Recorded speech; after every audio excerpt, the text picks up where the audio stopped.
Okay. I think it's resolved now. You can hear me now.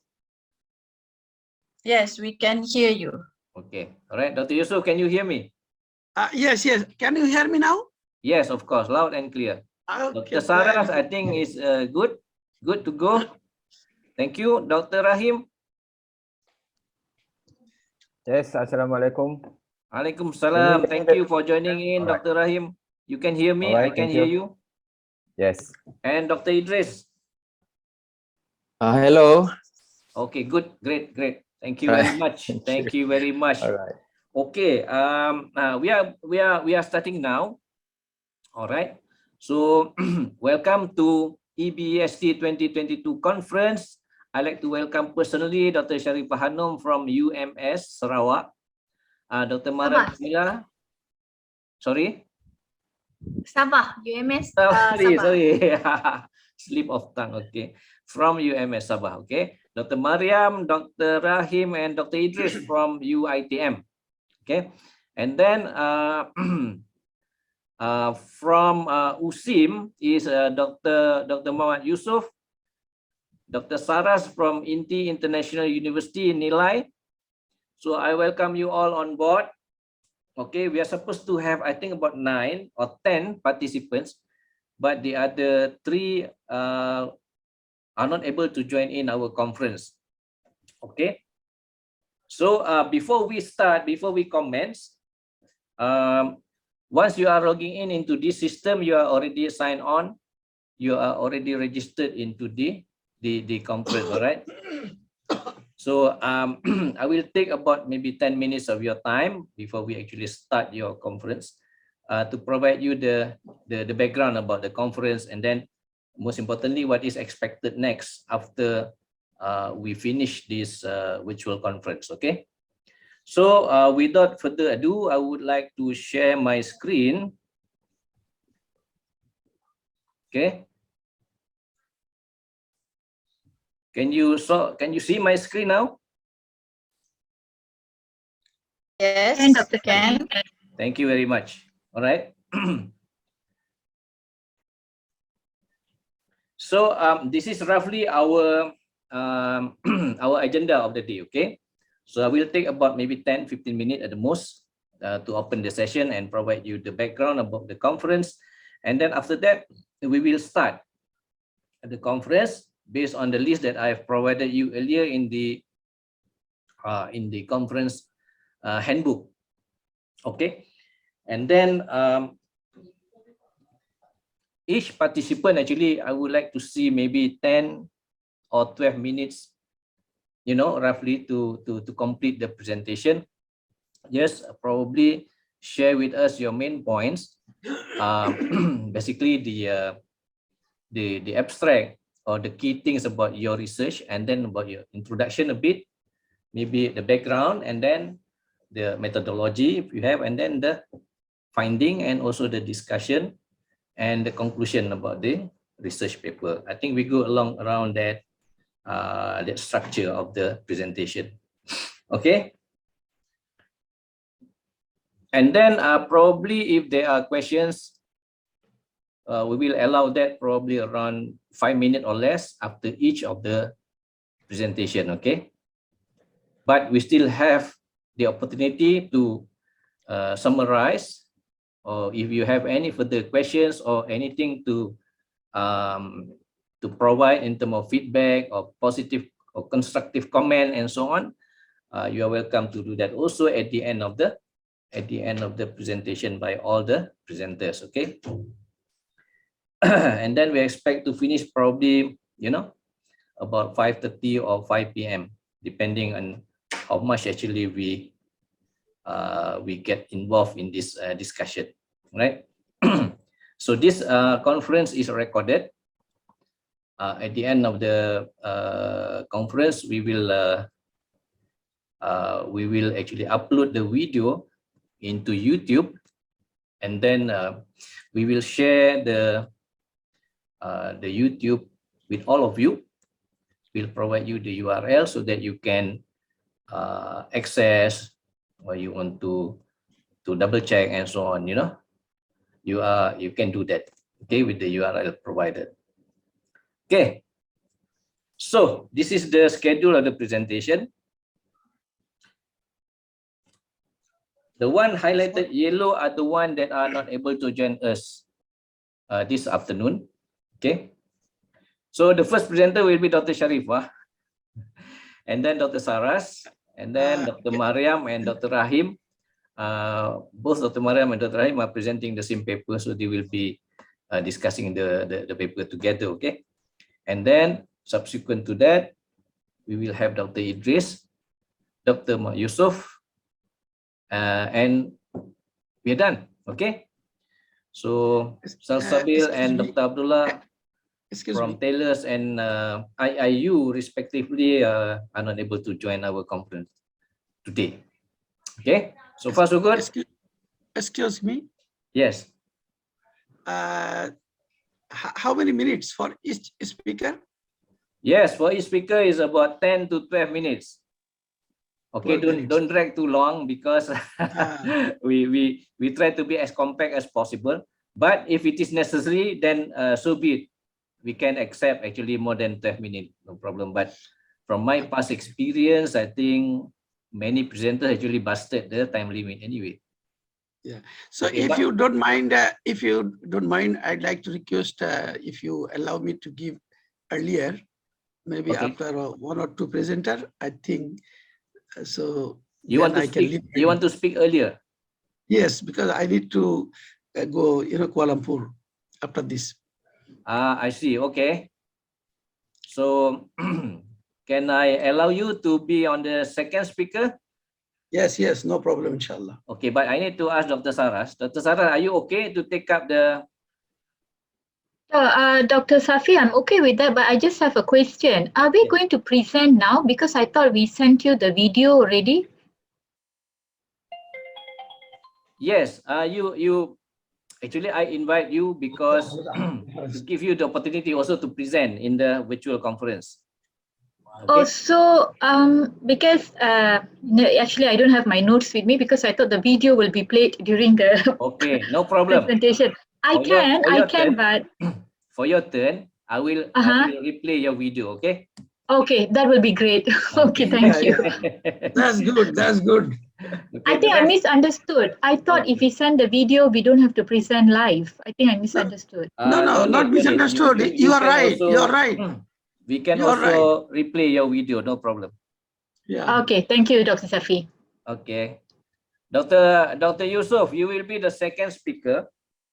Okay. No And then Dr. Mariam, Dr. Rahim, and the rest are status quo. The last one will be a video presentation by Dr. Saras, which I have already downloaded. So I just have to replay back that video and we all can see and listen to the video presentation by Dr. Saras, okay? So good thing is Dr. Saras is last, so we still have opportunity basically to post question and answers because Dr. Saras is also in this virtual conference. Okay, good. Good to go now? Yes. Okay. Let us. So most importantly is what next, okay? So what next after this conference is going around three main things, okay? One is about the conference certificates. Second one is the video publication in YouTube. For those who have actually submitted the video to us, we will publish the video in YouTube and then we will provide the corresponding URL to the participants, okay? This will happen after this conference, okay? And then the publication of your full paper, accepted full paper in the proceeding and also journal, okay? So these are the main things that will happen after this conference. Okay, so the certificate is going to look like this. The certificate is in PDF format. Okay, we will email the certificate to all of you and also those who actually registered as a video presenter, right? Now, the certificate is also provided to your all co-authors. Co-authors that is mentioned in your respective paper will also receive the certificate, okay, via email. All right. The certificate is quite large in size, about 3 meg. So if you have 5 authors, that will be about 15 meg. So sometimes your email address will not accept anything more than probably 5 meg, 10 meg, depending on the setting by your respective system provider. So normally I will put up this certificate in a shared folder. I normally use Go File app, okay? But this Go File app is a free shared folder application that we can use. However, you need to download the certificate as soon as you receive the email, because if the system detect there is no activity accessing the folder, they will delete the folder and provide the folder to other users. And they do that actually quite fast. So we have not issue really, because normally we provide the certificate on a Sunday, but participants are not accessing the system until probably when they come to office on the following day. Okay, but in case that you are not able to access the shared folder, you just email us and then we will resend the certificate to you. Okay, and the next one is basically this one, which is a sample of the presentation video that we publish in our YouTube. Okay, there will be your name here and then the title of the paper. Okay, the title is actually limited to 100 characters. So if your title is longer than that, I will basically truncate or summarize or make it shorter, just to make sure that it actually meet the 100 character limitation. All right. And then over this part is basically the your abstract actually, that I extract from your abstract of your paper, and then I'll put up into this summary of your video. Okay, so this is how it's going to look like in the in our YouTube publication. All right. So for publication actually, so as I mentioned earlier, there will be publication in the proceeding. The proceeding is with ISBN number. So we say here 1 month, and then publication in the reference journal is within 1 to 3 months. High index journal 3 to 6 months. But then I think we can do it earlier, normally within 1 week or the most 2 weeks after the conference. That is also subject to, because some participants actually have not submitted the full paper. Okay, we understand. As academician, I think we understand. Okay, you have a lot of tasks and so on, priorities and so on. So maybe some of these papers are still outstanding, but that is okay. So my point is, if you submit your full paper earlier, we can actually publish the proceeding earlier. Okay. So, but normally between 1 to 2 weeks. All right. From my past experience, normally between 1 to 2 weeks, we should be able to publish the conference proceeding. Okay. The conference proceeding is in PDF format. It is not online. The reason why we did not put it online is because our journal is online.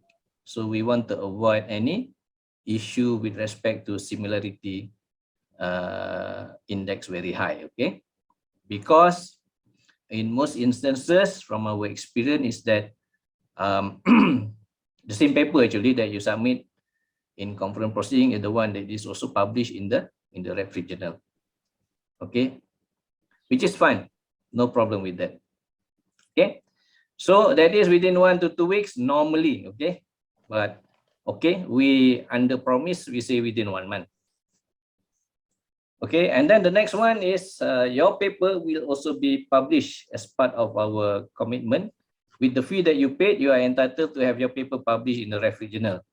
Okay, so this reference journal is indexed by MCC, also Google Scholars, and then it is also having a ISSN number. You can refer back to the list that we provide in the website. I also have a slide on the list of the journal that we have. This this journal, there are 7 journals covering most of the research area. Index in my journal of Malaysian Citation Center. Okay, I think there are some participants also asking about whether it's indexed in my site, whether it is indexed in Scopus and so on, you know. So we have not been able to, we are actually applying for it to be indexed, for those journals to be indexed in my site, but we have not got the approval yet from the Malaysian Citation Center. It's still pending because our journal are actually less than 3 years in publication actually. So one of the criteria is at least minimum 3 years. Okay, so we will publish in referee journal, and then our reviewers also will select or earmark papers that they think these papers having carry the merit to be published in a high index journal, because not all papers actually are selected for Scopus. So those earmarked for Scopus, normally after the conference, 2 weeks after the conference, we will email the respective participant or the authors whether they agree to publish in a Scopus index or not. Right now, we are only dealing with Scopus. And even now, today, we don't deal with many publishers or with many journals. Right now, to be exact, we only have 1 journal, Q2, that we are dealing with right now.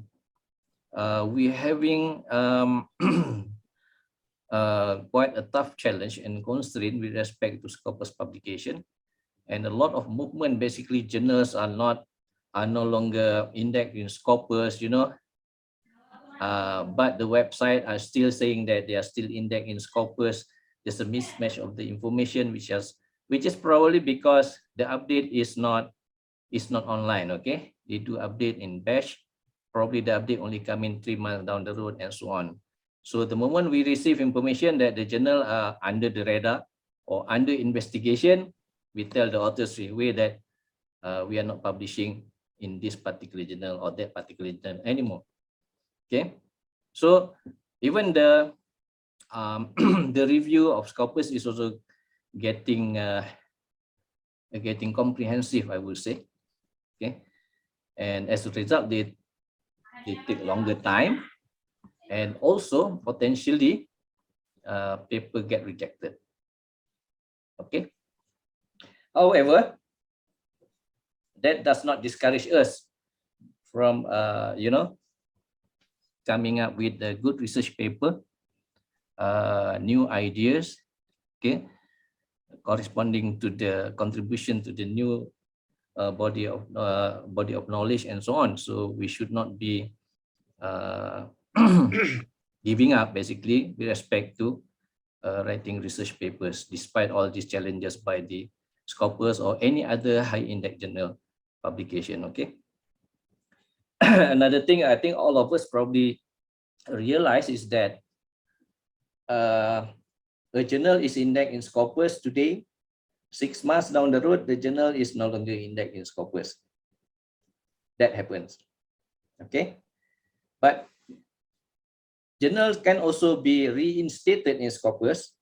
After some time, they say, okay, today it is indexed, 6 months is not indexed, 1 year and a half down the road, they are indexed back in Scopus. Okay, that also happened.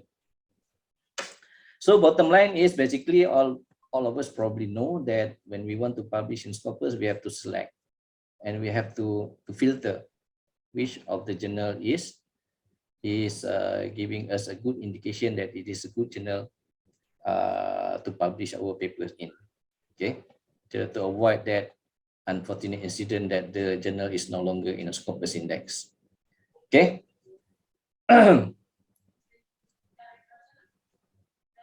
So I just mentioned here that in the conference proceeding will be within 1 month, but normally within 2 weeks or earlier, we can do it also in 1 week. And it is not online. We publish in PDF for the reason just now that I mentioned, that we do not want to have a similarity issue with the paper that we publish in the journal, which is online. So in the referee journal also, we will allow the authors basically to revise if they wish to revise the paper further before we actually publish the papers in our journal.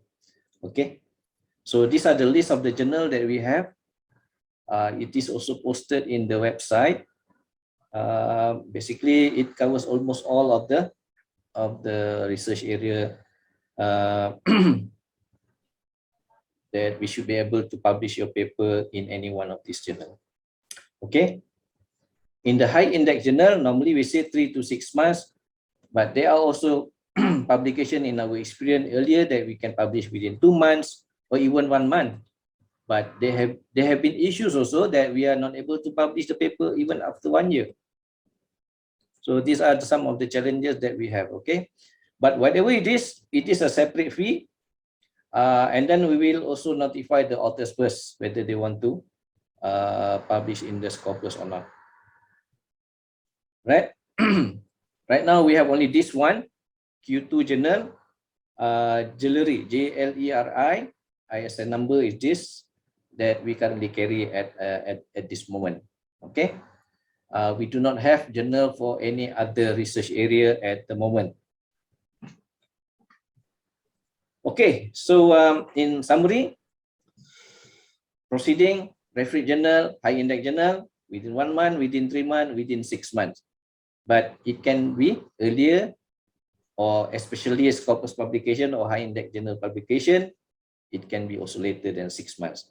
And then we require you actually as an author or participant to submit your paper in the Microsoft Word format.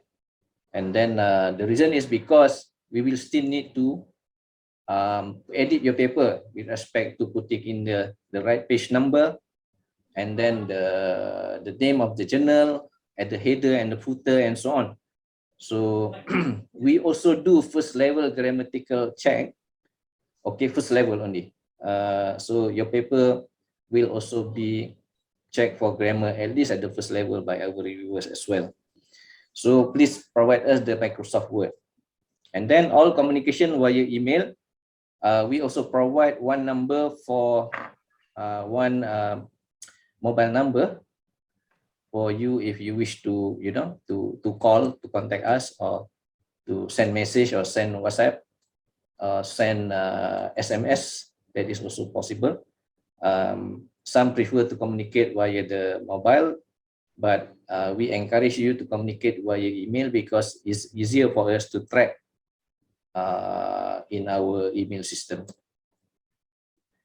Okay. Okay, this is our list of our next conference.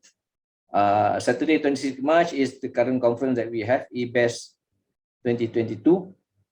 1 month, roughly around 1 month from today, we have a virtual conference, BITES 2022.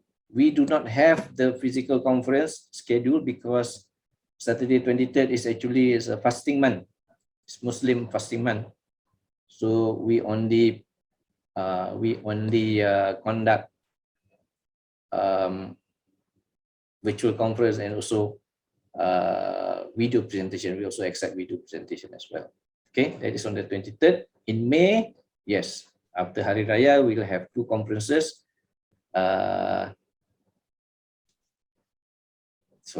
Two conferences.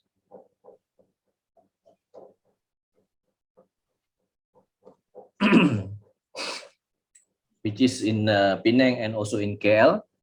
And the next one in June that we have already scheduled is one we will be having also in Langkawi and also in Putrajaya. So we hope we know that starting 1st April that our borders will be open to international travelers. Okay, so we expect some positive responses, especially from international participants, to come over to Malaysia, attend our conference at the same time, doing their leisure as well. Okay, so that is starting 1st April, but I think start to pick up probably in May, June and onward. Okay, so we hope that our face-to-face conference will materialize come May, June, July and onward. with respect to our physical face-to-face conference. Okay, so as we all know, our physical face-to-face today, we're supposed to have our physical conference in Langkawi in Bayview Hotel, but we are not able to do that because we do not achieve the minimum number that we need to have, so that it is practical for us to organize such conference. Okay, but anyway, all is not lost. We still have this opportunity to participate in the virtual conference. Okay, so that's it from me. I know it probably is longer than 15 minutes, but anyway, it's okay. You have any question? I have just need a clarification regarding this journal. So as you said that we need to submit the full paper, right? Yes, you have to submit, and then our reviewer will review, and then our reviewer will select those that they think have the merits for high index publication. Okay, my paper is ready, so maybe after this conference I'll send to you. So yes, you can. I have to send to in which email? Sorry? The email, the same email or? Yeah, the same email. You actually can upload your paper in the website also. Okay. Right, okay. And then our reviewer will pick up the paper for review, and then we'll provide the acceptance probably 1 or 2 days after this. Okay. Okay. Clear. Okay, thank you, Dr. Yusuf. Any more?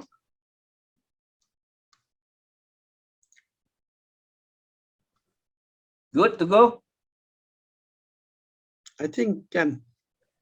Okay then, all right. So thank you very much. So right now I would like to call upon, I just forgot to mention, there is also Best Paper Award.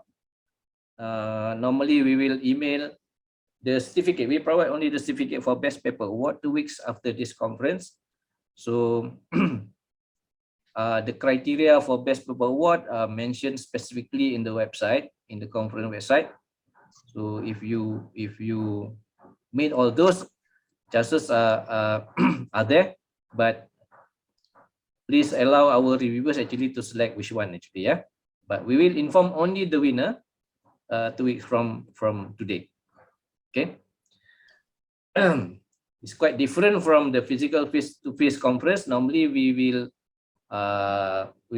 present the plaque and also the certificate to the Best Paper Award, and we present that during the conference. So it's nicer actually. It's better that way. Okay, with the pictures and videos and so on. Okay, I hope we can do that in our future conferences. All right, if you have no more further questions, then I will probably start the presentation. Okay, so let me go back to who is the first to be presenting the paper. Yes, Dr. Sharifah. I would like to call upon Dr. Sharifah Hanum from University of Malaysia Sabah to come forward and present the paper. You ready? Yes, doctor. Thank you. Okay, I have to stop my sharing of my presentation first, and then you can share yours.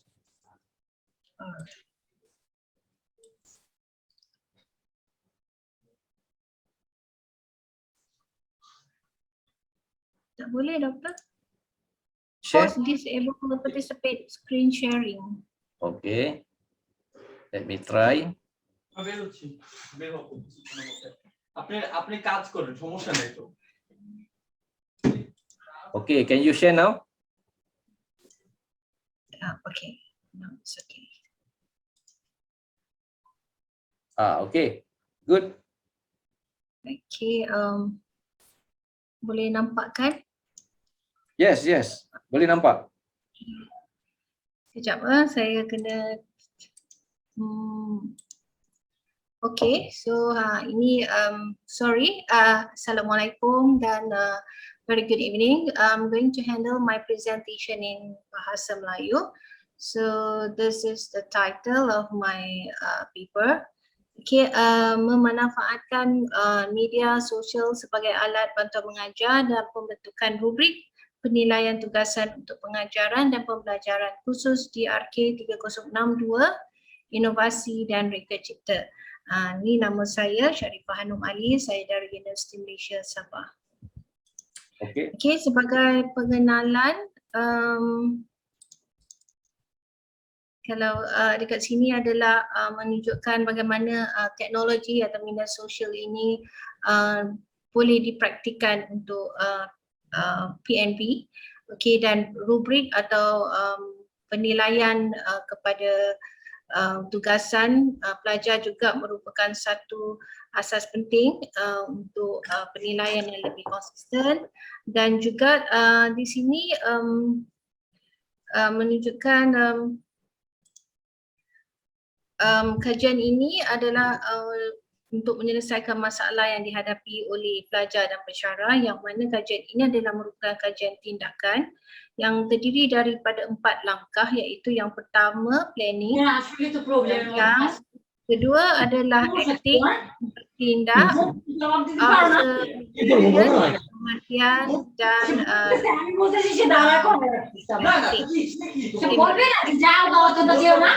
dan যাও আমি বললাম যে আমি একসাথে যাই Sorry about that. continue. Sorry Alright. about that. I tried to mute actually, Dr. আচ্ছা দিচ্ছি তো Alright, okay, ini adalah beberapa ulasan kajian lepas, okay, yang mana keistimewaan menggunakan IT ini adalah keistimewaannya adalah yang pertama hubungan interaktif, kemudian kedua adalah pengulangan yang mana dia boleh diulang-ulang sama ada pelajar ataupun pensyarah.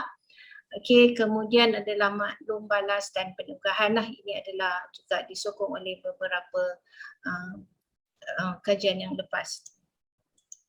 Okay, ini juga dan juga Dr. Syarifah, peneguhan apa peneguhan actually? Strengthen ke apa peneguhan tadi tu? peneguhan yang mana? Maklum balas dan peneguhan. Apa itu?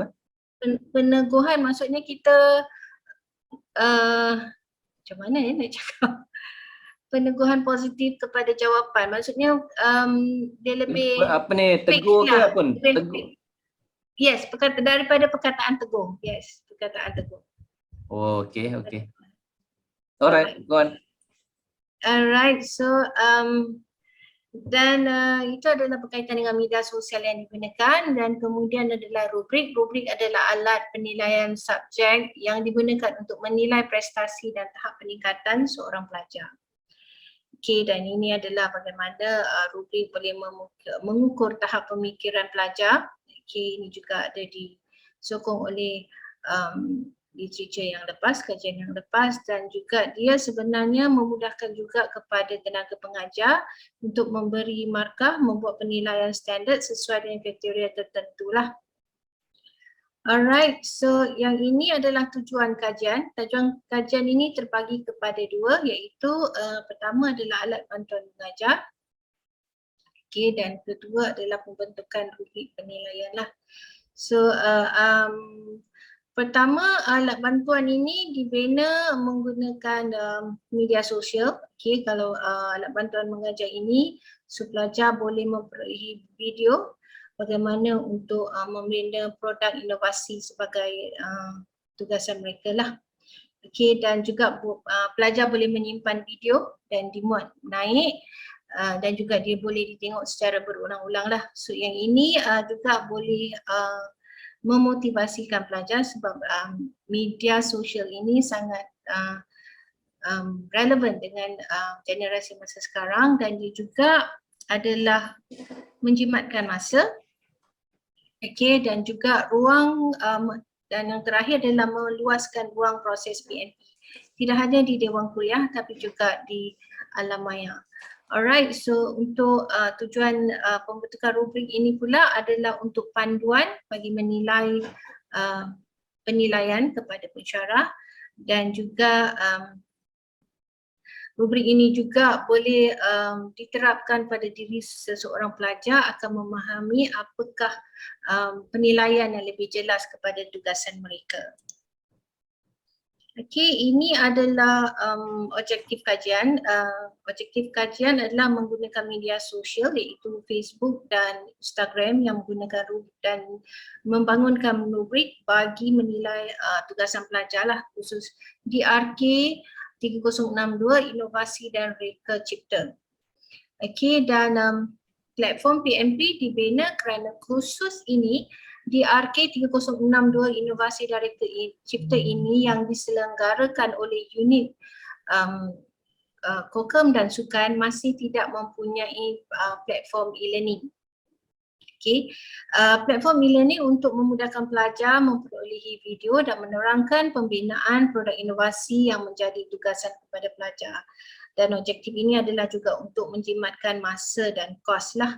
Alright, so dan pembangunan rubrik tugasan pelajar yang bersesuaian juga dibina. Ini merupakan usaha untuk menggambarkan kriteria penilaian yang lebih konsisten untuk permakahan. Dan ini juga dapat memotivasikan pelajar untuk belajar dengan menggunakan media sosial iaitu Facebook dan Instagram, dan mereka dapat menghasilkan tugasan yang baik setelah faham akan pembagian markah yang terdapat di rubrik yang digunakan. Okey, ini adalah penyataan masalah. Okey, untuk khusus DRK 3062 Inovasi dan Reka Cipta yang diselenggarakan oleh unit Kokem Politeknik Kota Kinabalu ini masih belum mempunyai platform e-learning. Okey, sesi pengajaran pembelajaran tidak disediakan makmal sebab ini adalah hanya Kokem sahaja, jadi dia tidak begitu formal, jadi tidak disediakan kelas ataupun makmal. Sebaliknya, kursus ini memerlukan kelengkapan bahan seperti ruang dan alat bantuan mengajar yang melibatkan kos dan masa. Okey, dan juga tiada bahan rujukan khas rubrik penilaian tugasan pelajar kerana kursus ini baru diperkenalkan. Rubrik ini dia merupakan usaha untuk menggambarkan kriteria penilaian yang konsisten untuk permakahan. Okey, ini adalah metodologi. Metodologi ini, kajian ini menggunakan kajian tindakan, alright, yang terdiri daripada 4 langkah. Yang pertama adalah merancang, bertindak, memerhati dan merefleks. Okey, yang langkah pertama adalah merancang. Setelah masalah utama telah diketahui, maka telah dibangunkan media sosial yang digunakan adalah Facebook page dan Instagram. Isi kandungan Facebook page dan Instagram telah dirancang supaya bersesuaian dengan matlamat utama PMP bagi kursus DRK 3062. Seterusnya, pendidik telah merancang membina satu set kriteria yang standard berhubung dengan tujuan pembelajaran yang dirujuk oleh pensyarah dan pelajar yang mengikuti kursus ini. Rubrik analitik dirancang berpandukan nilai berdasarkan beberapa kriteria tertentu. Dengan menggunakan rubrik analitik, pensyarah dapat menganalisis kelebihan dan kelemahan seseorang pelajar. So langkah kedua adalah bertindak selepas merancang, kemudian bertindak. Alright, platform yang dibangunkan adalah Facebook page dan Instagram disebabkan subjek yang ini adalah satu mata pelajaran yang tidak formal, maka Facebook yang lebih komersial dengan menggunakan nama yang lebih komersial digunakan, iaitu Hanum Rania Berfagi Art and Craft. Kedua-dua Facebook dan Instagram ini menggunakan nama yang sama. Bersesuaian dengan tugasan rubrik analitik, telah digunakan panduan untuk menilai berdasarkan kriteria tertentu. Dengan menggunakan rubrik analitik, pensyarah telah menganalisis kelebihan dan kelemahan seseorang pelajar. Rubrik yang digunakan adalah seperti yang dirujuk dalam rujukan. So, itulah.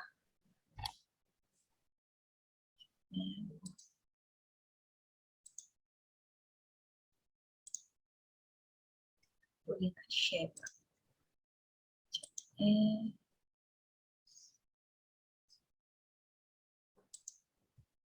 Okay, so ini rujukan dia. Ini adalah Facebook dan Instagram yang dibina.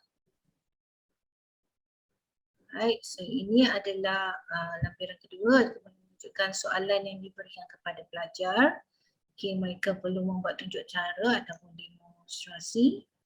Alright, mempamerkan kompetensi kemahiran khusus yang dipelajari. So ini adalah tugasan mereka dalam kumpulan. Dan ini adalah rubrik yang digunakan untuk tunjuk cara 30, yang merupakan 30% daripada keseluruhan tugasan mereka.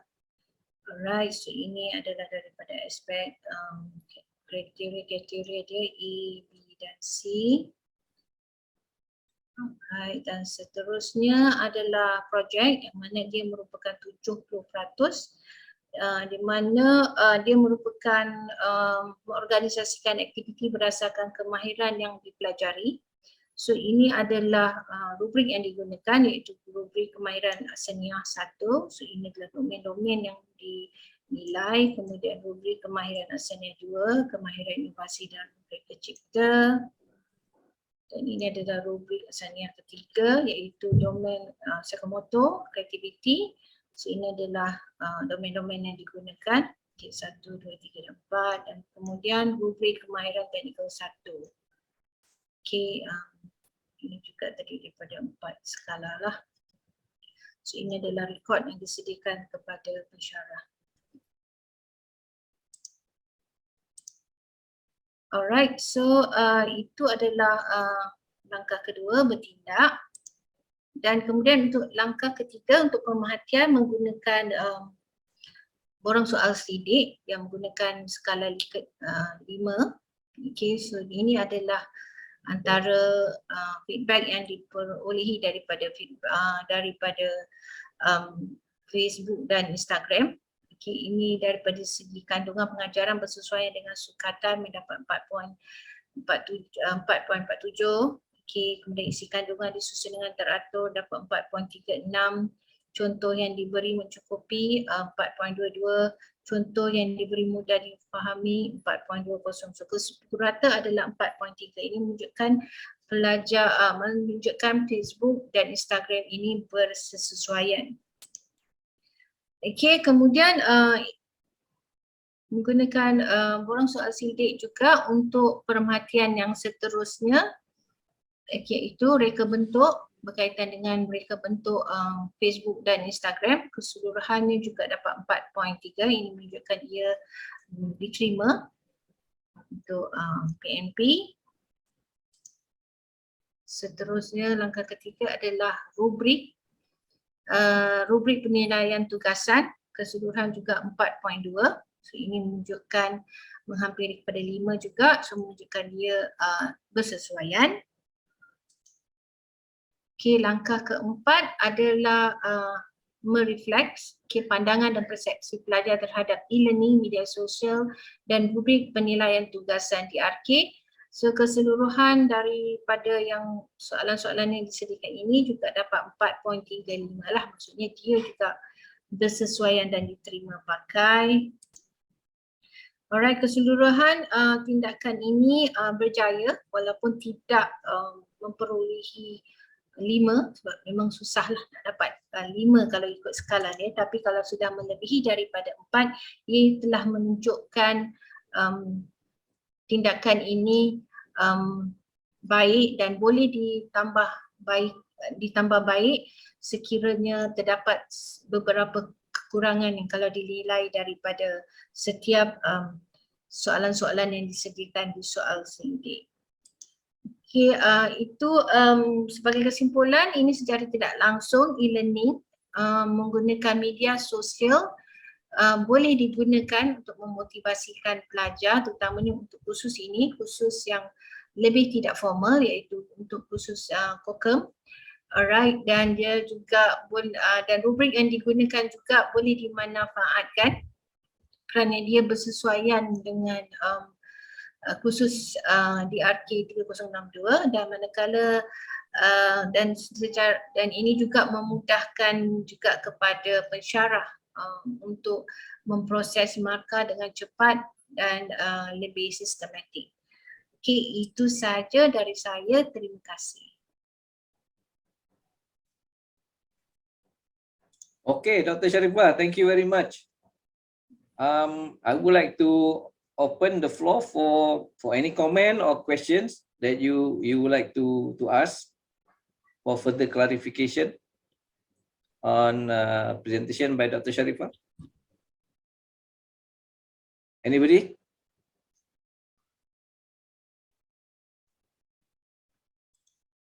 No? I have one very simple question. Dr. Yusuf, you have any question? In fact, if it would be great if she could translate the title, at least the title. What is the English? In English, because I actually what is the title? Then, because I understood, but not all. I see. Okay. All right. To be fair to you, okay. Unfortunately, this paper is in Bahasa Melayu, in Bahasa Malaysia. So you may have problem actually understanding the content and also the point raised by Dr. Sharifah just now during the presentation. But that is okay. I think the rest of us should be able to understand. I have one very simple. So this particular system, so-called, has that been used? Yes, it has been used. It's been used for this particular course. Yes, yes. How many students actually participate in the survey? Usually for this course, usually 40 students. 40 students. So in your research here, in your finding, so you send the survey to 40 students. Yes, to 40 students. And you based on that input or feedback, responses from the student, you find that most of them actually are on high score, basically more than 4. Your mean actually you use very simple statistical extrapolation. Okay. Yeah, because it's a very simple research just to measure whether the rubric and the media social, especially Facebook and Instagram, is able for them to access all the information about the subject. This is actually not formal subject. It's a COCUM subject because not all students have to take this subject. Yes, of course. The student is able to choose whether they want to take this the subject or not, because it's informal. So usually in COCUM there have lots of selection program that they might able to choose. So this is one of the program that or khusus that they might able to choose. Okay, thank you very much. Welcome. Thank you. So Dr. Sharifah, may I ask one question about that? Okay. Yeah, Dr. Sharifah, right? Yes, go on. Okay, Dr. Sharifah, I think it's quite interesting in terms of your research, because you want to see the new platform, is it right? For teaching, a new platform. right? Yes. So how about to make sure in terms of the quality of the students, that when they use that particular platform through for their teaching and learning, and might be for their to enhance their knowledge and so on. You mean how they're going to enhance their knowledge? Meaning that how you want to make sure that the quality of the students too. Okay, the quality that whether they are able to understand and perform is using this rubric. All right. Because in the media social, we only share a video how they're going to handle or how they're going to build the product. All right, so we just give them idea, and they can repeat the video again and again. All right, so to make sure whether the student is able to perform they have to send the video and send the product, and the lecturer will going to use this rubric to analyze their project. So this is more on the practical skill that you want to measure, is it right? Yes, the practical, yes. The practical and the quality of the product. All right. Okay, thank you, Dr. Sharifah. Welcome. Thank you, Dr. Rahim. Anyone else?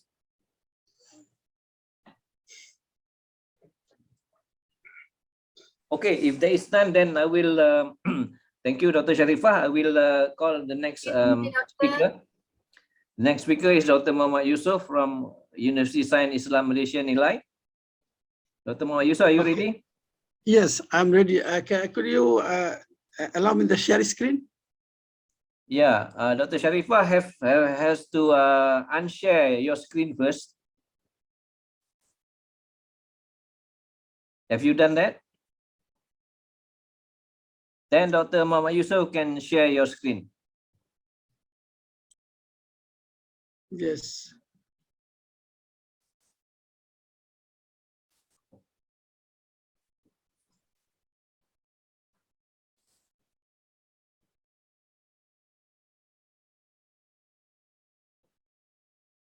Okay.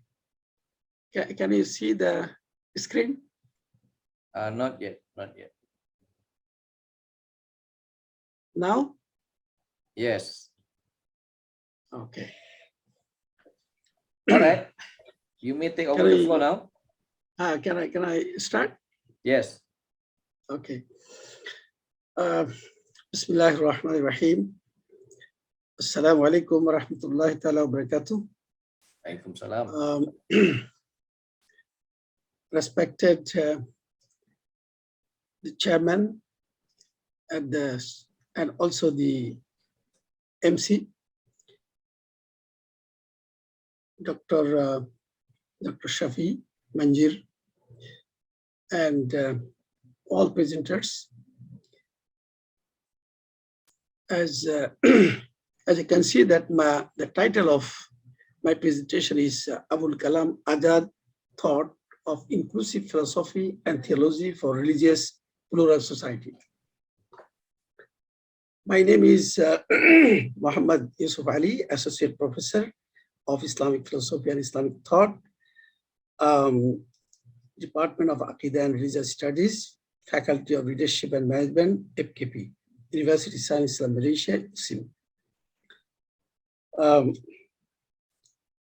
The content of this paper is who is Abul Kalam Azad in India? What are factors and reasons that motivated Azad for the development of the Indian nationalism? Okay, what is his concept of nationalism? What are the method, ways, strategies used and applied by Azad for the development of Indian nationalism as Bharat Ratna? Was he success or failure in his struggle in India? What are the lessons for today's multiracial, multicultural society or the country like India and Malaysia? Then conclusion. Now, from historical perspective, I'd like to share with you that all of us know that India is a multicultural, multiracial society, multi-religious society. Particularly in India, Hindus are majority, Muslim minority. Though this Muslim role, few years or centuries in India, but later on, after the independence 1947, the Hindus took over their power. And during the independent period, there are many Muslim figures who contributed to free the India subcontinent from the colonialist or the imperialist, such as the British, particularly the British. And Abul Kalam Azad was one of the freedom fighters during that time. And he was also great scholar, highly intellectual. His full name is Maulana Abul Kalam Gulab Muhyiddin Azad in 19th century. He was a multi-dimensional personality, and he was also Islamic thinker, and particularly he was a champion of Hindu-Muslim unity. In order to unite the Muslim and Hindus, in fact, he applied a new concept during his time, before nobody thought about this, nationalism.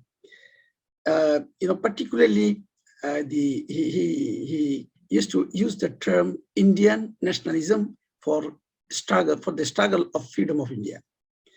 So that's why you could say that he was a pioneer of nation builder of modern India. He had a lot of contribution, and he was given at a national level this title Bharat Ratna, and then a loyal nationalist and the educationist.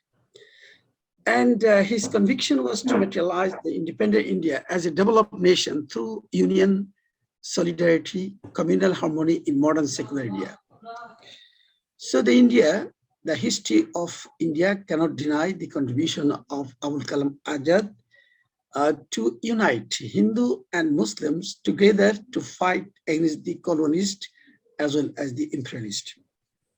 And we could say that it was a very successful struggle by Abul Kalam Azad, because he was supported by Nehru as well as the Gandhi strongly.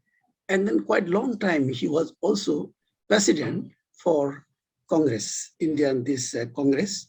The Congress still exists, and two times, at least twice, for almost 8 years, he was the president of Congress, supported by Hindus and Muslims. So now you can imagine that how he was popular in India. And his mission was national unity, national integrity, unity of religion, to make one nation. So he developed a one nation concept for the liberation of India in the early 20th century. His life struggle and dedication were against the imperialist divide and rule policy and their bigoted activities supported by Gandhi, Nehru, and other leaders of India. He stated in his journal, Al-Hilal, very famous, later on I'll share with you. He said that I am born Muslim, but I was not content with religion inherited by birth from my ancestors. I casted it away as soon as I was mentally mature enough to discard what I did not want and tried to search out my own way impartially and with an open mind. At last I found what I wanted, and this is now where I found myself. Undoubtedly, this is Islam, but not Islam that was made up of customs. I inherited from my Muslim family. I'm not a Muslim because I ought to follow the path of parents, but I'm Muslim because I discovered it through my own efforts and researches. The credence, conviction, and peace of mind I was after now, I have found for myself. So you could see in this statement clearly his approach in the multiracial society. I think all Muslims and non-Muslim who live in a multiracial society, they must have this kind of approach and then this kind of perception in their mind. So then all of them can work together, can live together peacefully, can extend helping hand to each other. And then he published a journal of Al-Hilal in 1912, and also he published Tafsir al-Quran, Tarjuma al-Quran, in 6 volumes. And he also wrote a lot of books and articles because he was excellent writer and also orator.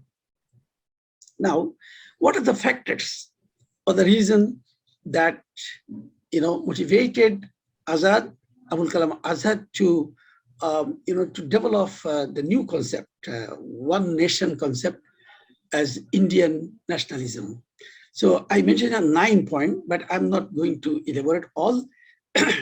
what I could highlight here, that he was influenced by the European and Western nationalist movement, because at that time the France and Germany and others, they are also struggling to struggling to free from this slavery, and also they wanted to establish the independent nation based on nationalism concept. So Abul Kalam was influenced by them.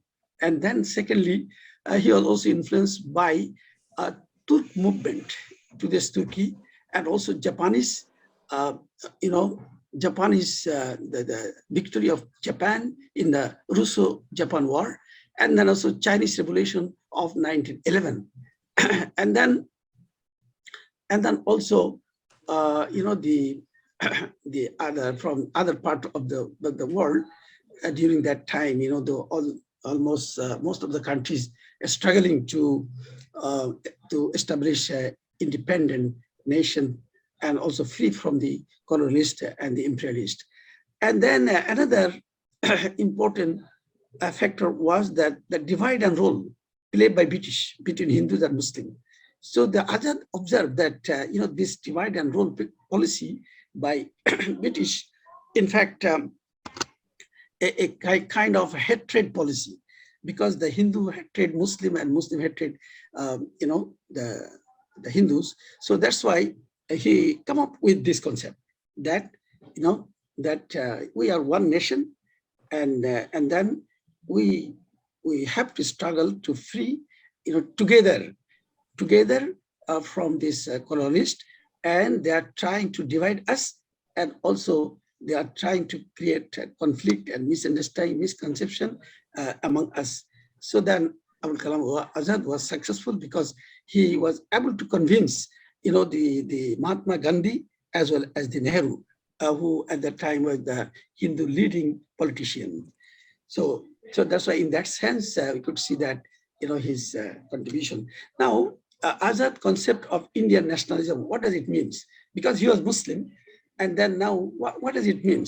So he said, you could see here that Azad concept of Indian nationalism was neither Hindu nor Islamic, but it was secular in nature, which is synthesis of Hindu-Muslim culture. His approach towards Indian nationalism was liberal, rational, and religious sagacity, by which he emphasized on Hindu-Muslim unity in order to establish a single nationality. In 1940, Indian National Congress, as a president, he said, "I am Muslim and I feel proud that I am Muslim. I have inherited the rich Islamic tradition of 1300 years. By virtue of being a Muslim, I possess an individuality of my own in religious matters. I do not tolerate anybody's interference in them. But with this sentiment of reality by which I raised in India, I feel proud I am an Indian.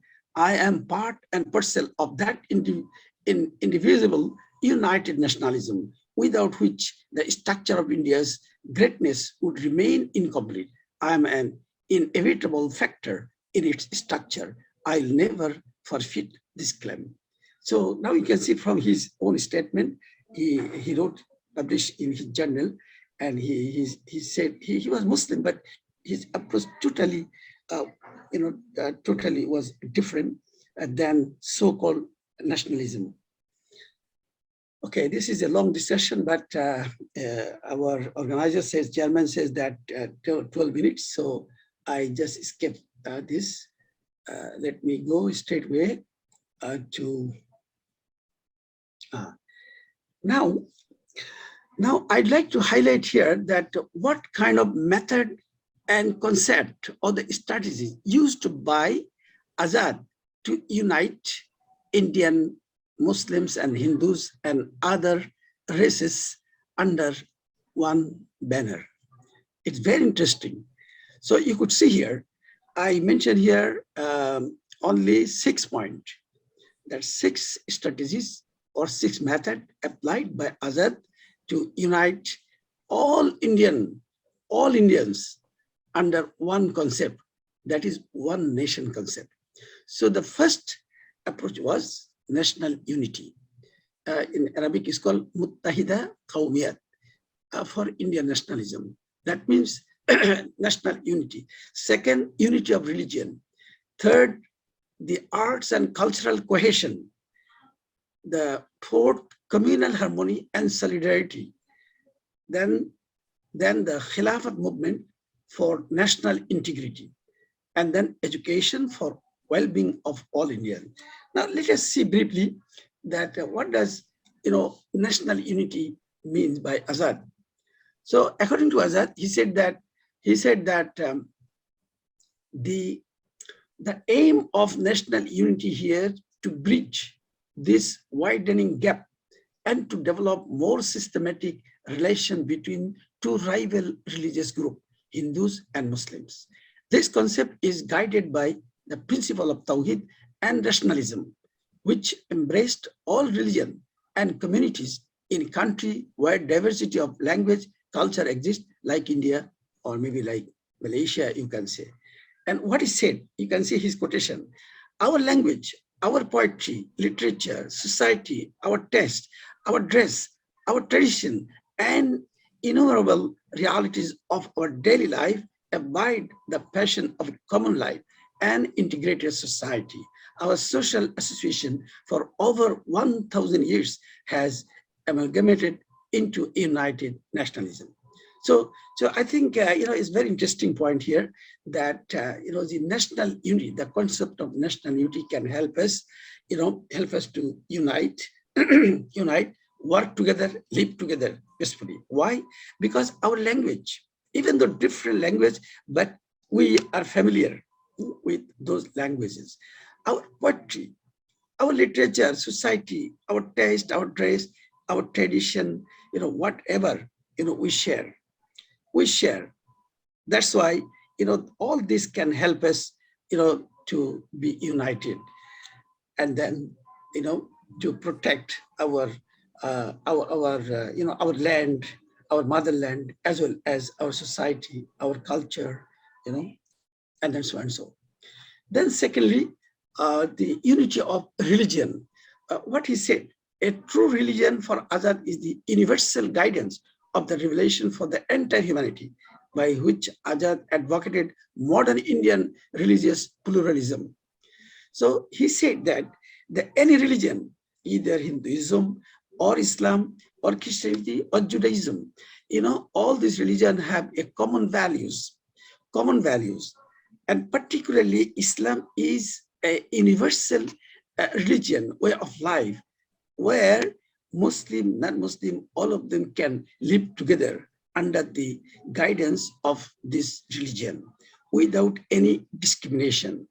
And it was the reality that you could see, go back to the golden age of Islam and Muslims, you'll find many examples that Muslim recognized non-Muslim, and also help them extend their helping hand to live together as a minority under the supervision of Muslim government or Muslim rulers. So that's why, Azad says that Islam does not mean it is a conservative, it is rigid, or it is extreme. No, it is wrong. Islam is neither liberal nor extreme. Islam is a moderate way of life, and it is a universal way of life, universal religion. This religion brings prosperity equally for all.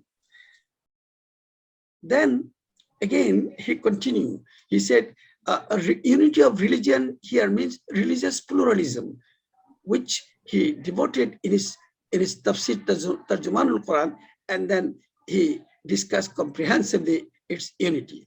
And then he said, religious pluralism signifies one common God, one way of life, one law for entire humanity. That's why I said that, there are many common values. So therefore, if all followers of all religion, come up with an ideas that, all of us will follow and respect our common values, that, may help us to live together and to be united. So he said, unity of religion also signifies living together as one nation with peace, religious coexistence and non-violence, cultural cohesion, and having dialogue to overcome the different opinions according to Islamic teaching carried out in Azad Mind. So from here today, in our multiracial society, we can apply this, the similar method in order to, to be united.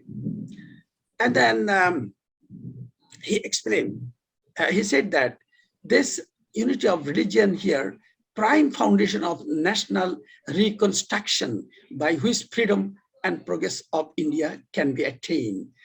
Religious unity can be a power and strength of a nation that must be free from any kind of discrimination of color, caste, and tribe, according to guidance of religion. So now, interesting point here is that the source of value is the religion. So that's why Azad realized that if you put aside your religion, then you will not, the nation, the country or the nation will not be able to produce good moral people. So that's why, either Islam or Hinduism or Christianity or Judaism or Buddhism, whatever, everybody must follow their religion, particularly the values provided by religion. And then this is the Quran. Quran says that, O mankind, we created you from a single pair of a male and female and made you into nation and tribes that you may know each other, not that you may despise each other. Verily, the most honor of you in the sight of Allah is He who is the most righteous of you. Allah has full knowledge and is well acquainted with all things. Now, another important aspect of the strategy he applied, the role of arts and cultural cohesion for Indian nationalism. He said, what he said that our national identities are over and above our religious and regional identities. So he differentiated between the religious values and also the culture, the culture and customs. He said that this culture, the culture we have many similarities. So therefore we can accommodate, we can adjust, to live together if we respect each other culture. Let's say, for example, in Malaysia, the Chinese, they have a different style of celebrating, their national days and then so on. So similarly, Muslim also have this, festivals and also other religious followers. So, but if we respect each other, so then I think we can live together. So in Malaysia, I think is one of the, we could say that, very good culture or good practice culturally. That is this, what is called open house, the open house by Muslims. So that's why you can see that Muslim, non-Muslim, Chinese, Indian, Hindus, during Hari Raya, they join this open house and they enjoy with the Muslim. And then, sometimes you could see that, all of them enjoy together. So that's why in Malaysia, we don't have racial conflict. We don't have, this kind of racial threat in Malaysia. Okay, and then communal harmony and solidarity. So he said that, the purpose of this communal harmony and solidarity help us to bridge the flaring gap and to unite all Indians. So Azad felt that creating awareness of the communal harmony and solidarity is one of the ways for the freedom of India. Azad used his Islamic knowledge as a source in order to appeal to Indian Muslims not to hesitate in joining the national struggle against imperialist supremacy, because shaping the universal brotherhood, communalism, and cultural cohesion are guided by the Islamic faith. His religious conviction had motivated the Indian Muslim to participate in the national movement for fighting against the common enemy through the communal harmony and solidarity. So it was one of the, one of the successful approaches of Azad, and that he managed to convince the Indian Muslims to participate, in this, freedom struggle, that they have to, fight together jointly, Hindu and Muslims as brothers and sisters, to free India from the colonialist. And he was successful. Now Gandhi, Mahatma Gandhi, what he commented, he said, I have had the privilege of being associated with Maulana Azad in national work since 1920. His nationalism is as robust as his faith in Islam. That's why today he is the supreme head of the Indian Congress, means he is president, and every Indian student should not forget it. And then he remarked that today we need neither any Hindu organization nor Muslim organization, but a singular and unique organization, that is Indian National Congress. That's why the Congress ruled India quite long time.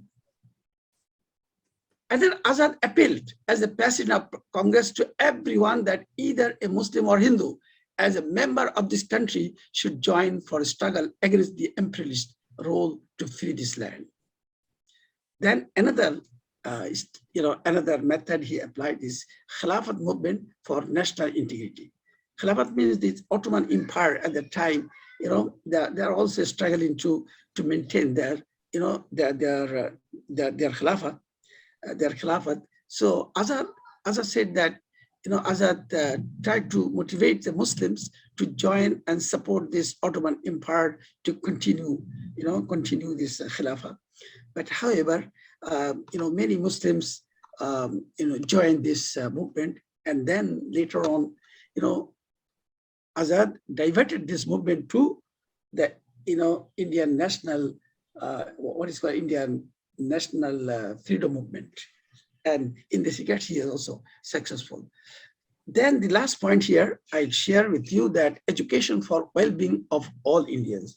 In fact, Azad realized that without education, it is impossible to, to develop the nation. So that's why first and foremost emphasis was to introduce new education curriculum. And then, he was very intelligent. So he proposed the new curriculum, and then the Gandhi approved, and also the Nehru approved. And then based on that, the first time, they introduced new, new education system in India. For this education was for all, well-being of all Indians, not only for Muslim, So he proposed, in fact, integrated curriculum, from where the Muslim and Hindus and other communities, all of them would be able to benefit from this education. So in conclusion, what I say here, that you see the principles I mentioned, what kind of education system he introduced, I mentioned here, but I don't want to explain all. But what I could say here, for understanding democratic system, incorporating 5 main principles into education system. What is said, number 1, every citizen should be aware about meaning of citizenship and how democracy functions in a country like India. Social education must train people in clean and healthy living and personal health. Then social education should provide such information to the people which enable them to improve their living status. There should be a proper training and tend of emotion. There should be an element of universal ethic in social education, with special insistence on the necessity of democratic toleration. So you could see from this, principle, you could see that he had high ambition to educate Indian Muslims, to be familiar all over the world. In another statement, he said that one day the Indian scientist will lead the world. I know one of the statements he mentioned, in one of his speeches as a president of Congress, and then it became true later on. that now you could see that India produced the nuclear bomb, and also you could see that a lot of scientists in India. Okay, and then as I said, that his educational approach was the national integration, national integration education. So he adopted some strategic policies by which all Indians enjoy the fruits of education, and those policies are: number one, promoting national unity based on the diversity of culture and beliefs. Two things, two elements. One is culture, one is belief. Then number two, publishing textbook and reading materials in which nationalism and national unity can be stimulated. So he was, as I told you, that he was a journalist and also a good writer. So that's why he also wrote some textbook, for Muslim and Hindus, and then implementing fivefold program for the expansion of education for all Indians. Fivefold. Number one, universal compulsory basic education for all children of school age. Social education for our adult illiterates, measure for improvement in the quality and expansion of facilities for secondary and higher education, technical and scientific education on a scale adequate to the nation's need, that measure for the enrichment of cultural life of the community by encouraging the arts and providing facilities for recreation and other amenities. So it was his what is called integrated approach in education. That also shows here that his aim was to unite all Indians under the concept of one nation. For all Indians as one nation, such as establishing various institution organizations, such as the appointment of the University Education Commission in 1948 and Secondary Education Commission in 1952. Establishment of University Grant Commission 1953, and recognition of All India Council for Technical Education in 1953. Establishing the Indian Institute of Science for strengthening cultural relation with other countries. Establishing National Institute of Basic Education for Advanced Training and Research. Establishing a Central Bureau of Textbook Research and Central Bureau of Educational and Vocational Guidance in 1956, setting up a National Council for Rural Higher Education in 1956. So now you could see here, all this established by Azad when he was President of Congress, and with this great contribution, we could see that really Azad was Bharat Ratna, and then he was successful in his mission, in his struggle to unite all Indians under the concept of one nation, and then many others, but I think I already discussed more than 10 minutes. So in conclusion, we could say that as a nationalist, Azad struggled to establish national unity, national integrity, communal harmony, Hindu-Muslim unity, and probity in education, public administration, and the economic sector for all Indians. As a religious scholar, he strove to explore religious truth in the contemporary context by using his intellectual effort to stimulate the Muslims to be self-dependent politically, culturally, with their parents equally in India. As a Muslim nationalist, his main aim was to integrate Islamic values and Indian cultures and values among all races to develop Hindu-Muslim relation through incorporating scientific knowledge and values of modern industrial culture. Thank you very much for listening. If you have any comment, any question, suggestion, most welcome. Thank you very much, Dr. Muhammad Yusuf. Very enlightening. I've never known a profile such as this person that you are mentioning. Yeah, okay. Interesting actually. So and now I open to the rest. If you have anything to comment or feedback or questions for Dr. Muhammad Yusuf. Yes, most welcome. Any question?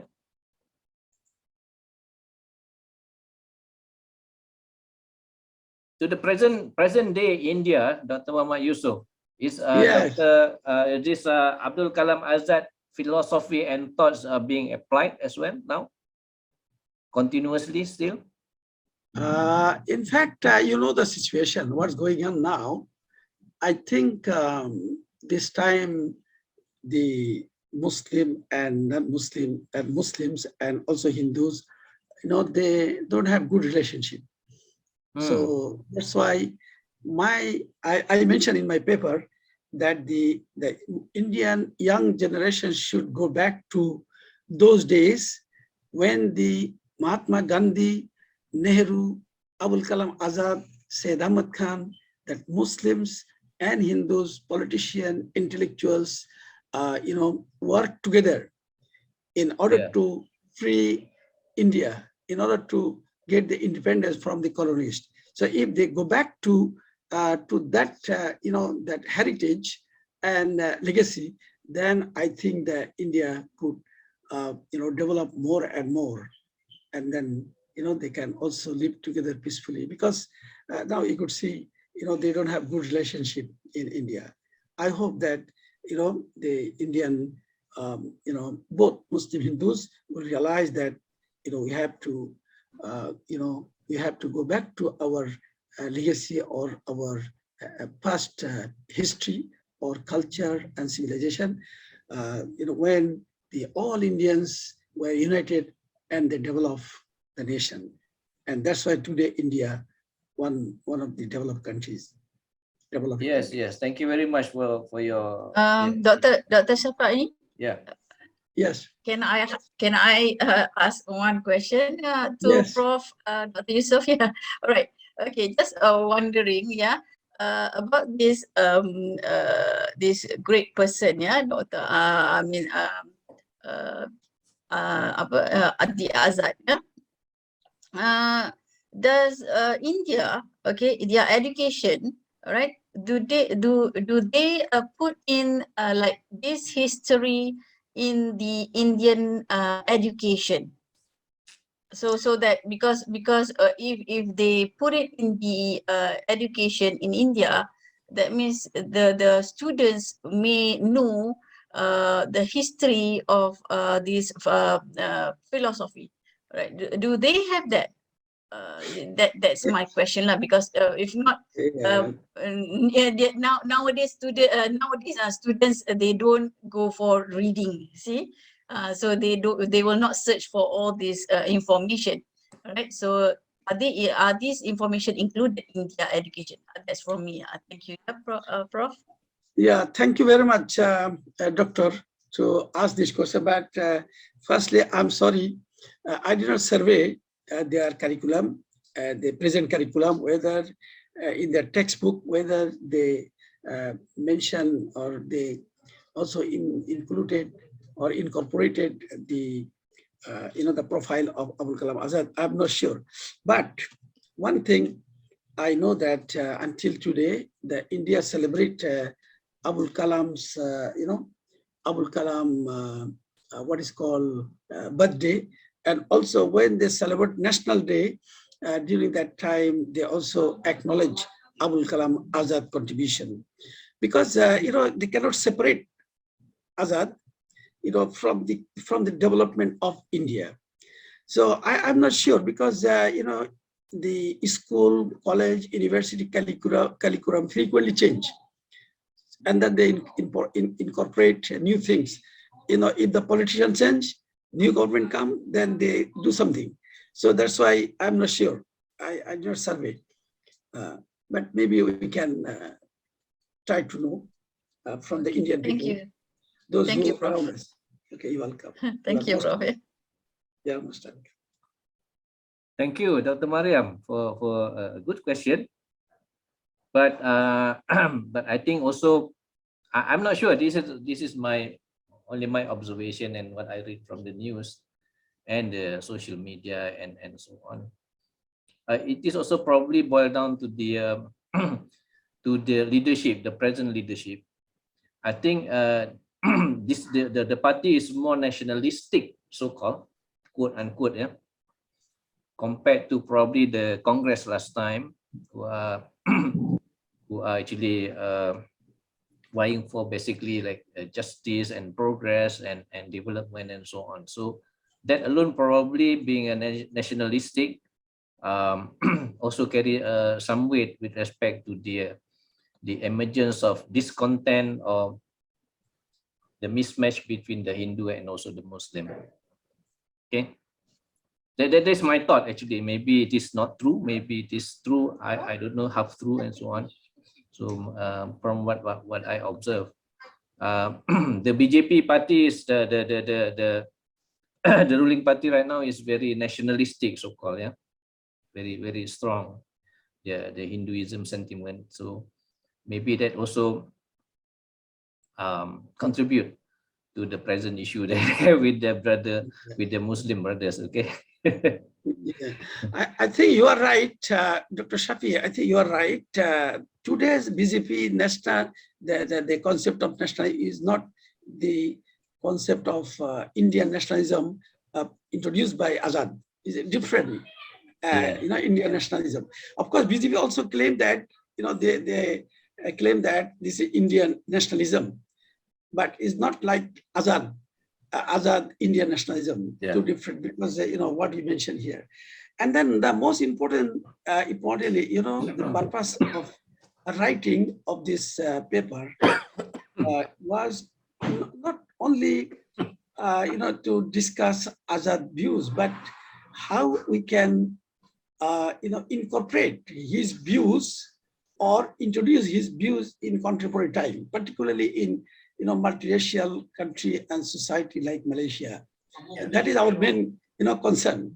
So because in order to live peacefully, it is very important, particularly in the multiracial and multi-religious society, because religion is a very sensitive, very sensitive. Culture also very sensitive. So that's our Azad, focus on two things: one, the belief system; another, the cultural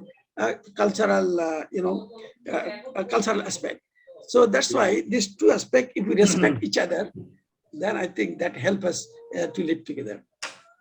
Okay, so thank you for asking question and also give some comment. All right, then. Thank you very much, Dr. Muhammad Dr. Muhammad Yusuf, for enlightening presentation and research papers.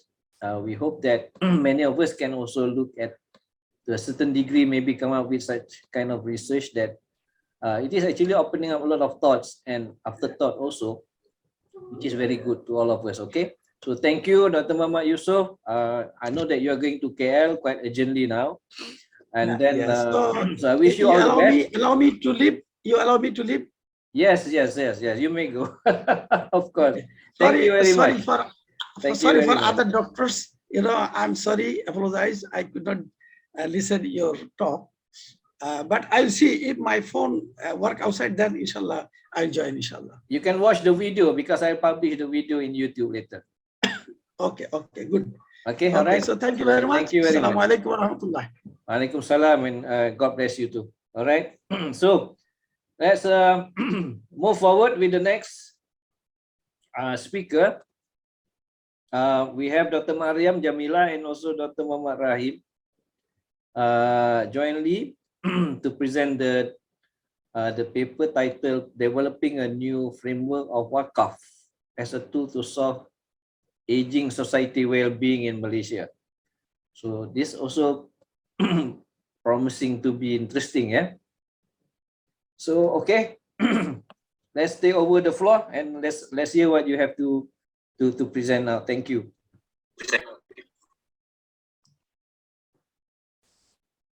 All right. Assalamualaikum warahmatullahi wabarakatuh. Can you see the slides? Yes. All right. If you can put in the presenter format, is even better. Yeah. All right. Okay. Hold on. Yeah. If you can, no problem. You can continue. Okay. Hold on. All right. Okay. All right. So is it in the presentation mode? I still see No. your now it is in presentation mode. Yes. All right. Okay. Okay. So I'll be presenting the first part of the article, right? And the second part will be presented by my colleague, Dr. Rahim. Okay, so I am Dr. Marian Jamila, all right, from UiTM Puncak Alam. And the next presenter, my colleague, is Dr. Muhammad Rahim Khamis, okay, also from UiTM Puncak Alam. And the rest of the author of this paper is Dr. Idris Osman from UiTM Melaka, Professor Shafina Ismail, and also Hanis Fazil. Yeah. All right. So this paper titled "Developing a New Framework of Wakaf as a Tool to Solve Aging Society Wellbeing in Malaysia." Yeah. Mahakashi Syariah Approach. A very good afternoon to all. Yeah, the chairperson and also to all the presenters for this evening. Sorry, good evening. Lebih masa pula. Alright, okay. Tadi terasa macam tengah hari lagi. Alright, okay now. The agenda of this paper will be, this presentation is, we will discuss on the introduction and then the walk-off and aging of the framework. Yeah, and then on the Mahakashi Syariah principles and well-being framework, right? And also on the discussion and conclusion. Okay, now we start with the introduction. Yeah, so we are talking about elderly community, right? The aging people. So in Malaysia, people age over 60 years drastically grows up millions today, right? Expected to reach like 2 billion in 2050.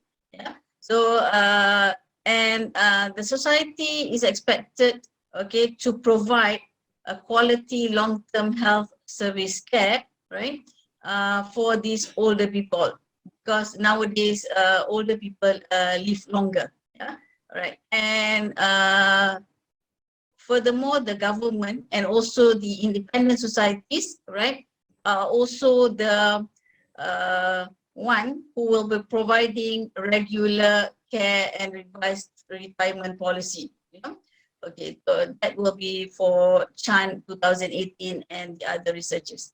And in this case, right, the Ministry of Health Malaysia, yeah, according to the Ministry of Health Malaysia, the aging population will influence the care system from 2011 until 2025. So as older individuals will use the health system for a longer period than the younger ones, right? So this is on the elderly community, yeah. And then we can say that the Malaysian adult children, right, are the primary providers of care, financial support, and emotional support to their aging parents. All right. So, however, the recent statistics states that the percentage of older person living alone has climbed from 5.1 to 9%. So this is in Malaysia. Yeah. So most of the parents, the elderly, right, they are living alone in their home, yeah, without their children staying with them. Yeah. All right. So this is because the cost of their parents' medical care places a financial strain on their children. Yeah. Okay. So this increase in financial resources will support improved care for seniors as Malaysian population expands dramatically over the next 30 years. Right. So that is the reason why some of the children, they are unable to provide to their parents in terms of the medication, okay, medical care, right? So what is needed here is the wakaf, right? So what is wakaf here? So numerous financial resources are being used to address the issue of the aging population and to improve the quality of the life managed by various corporate or public institutions and non-government organizations. So Wakaf is one of the monetary funds that will be used to assist, okay, the medication funding for the elderly. Yeah. So Wakaf is one of the monetary fund which is administered by the Wakaf institution. So Wakaf is very important in our study here.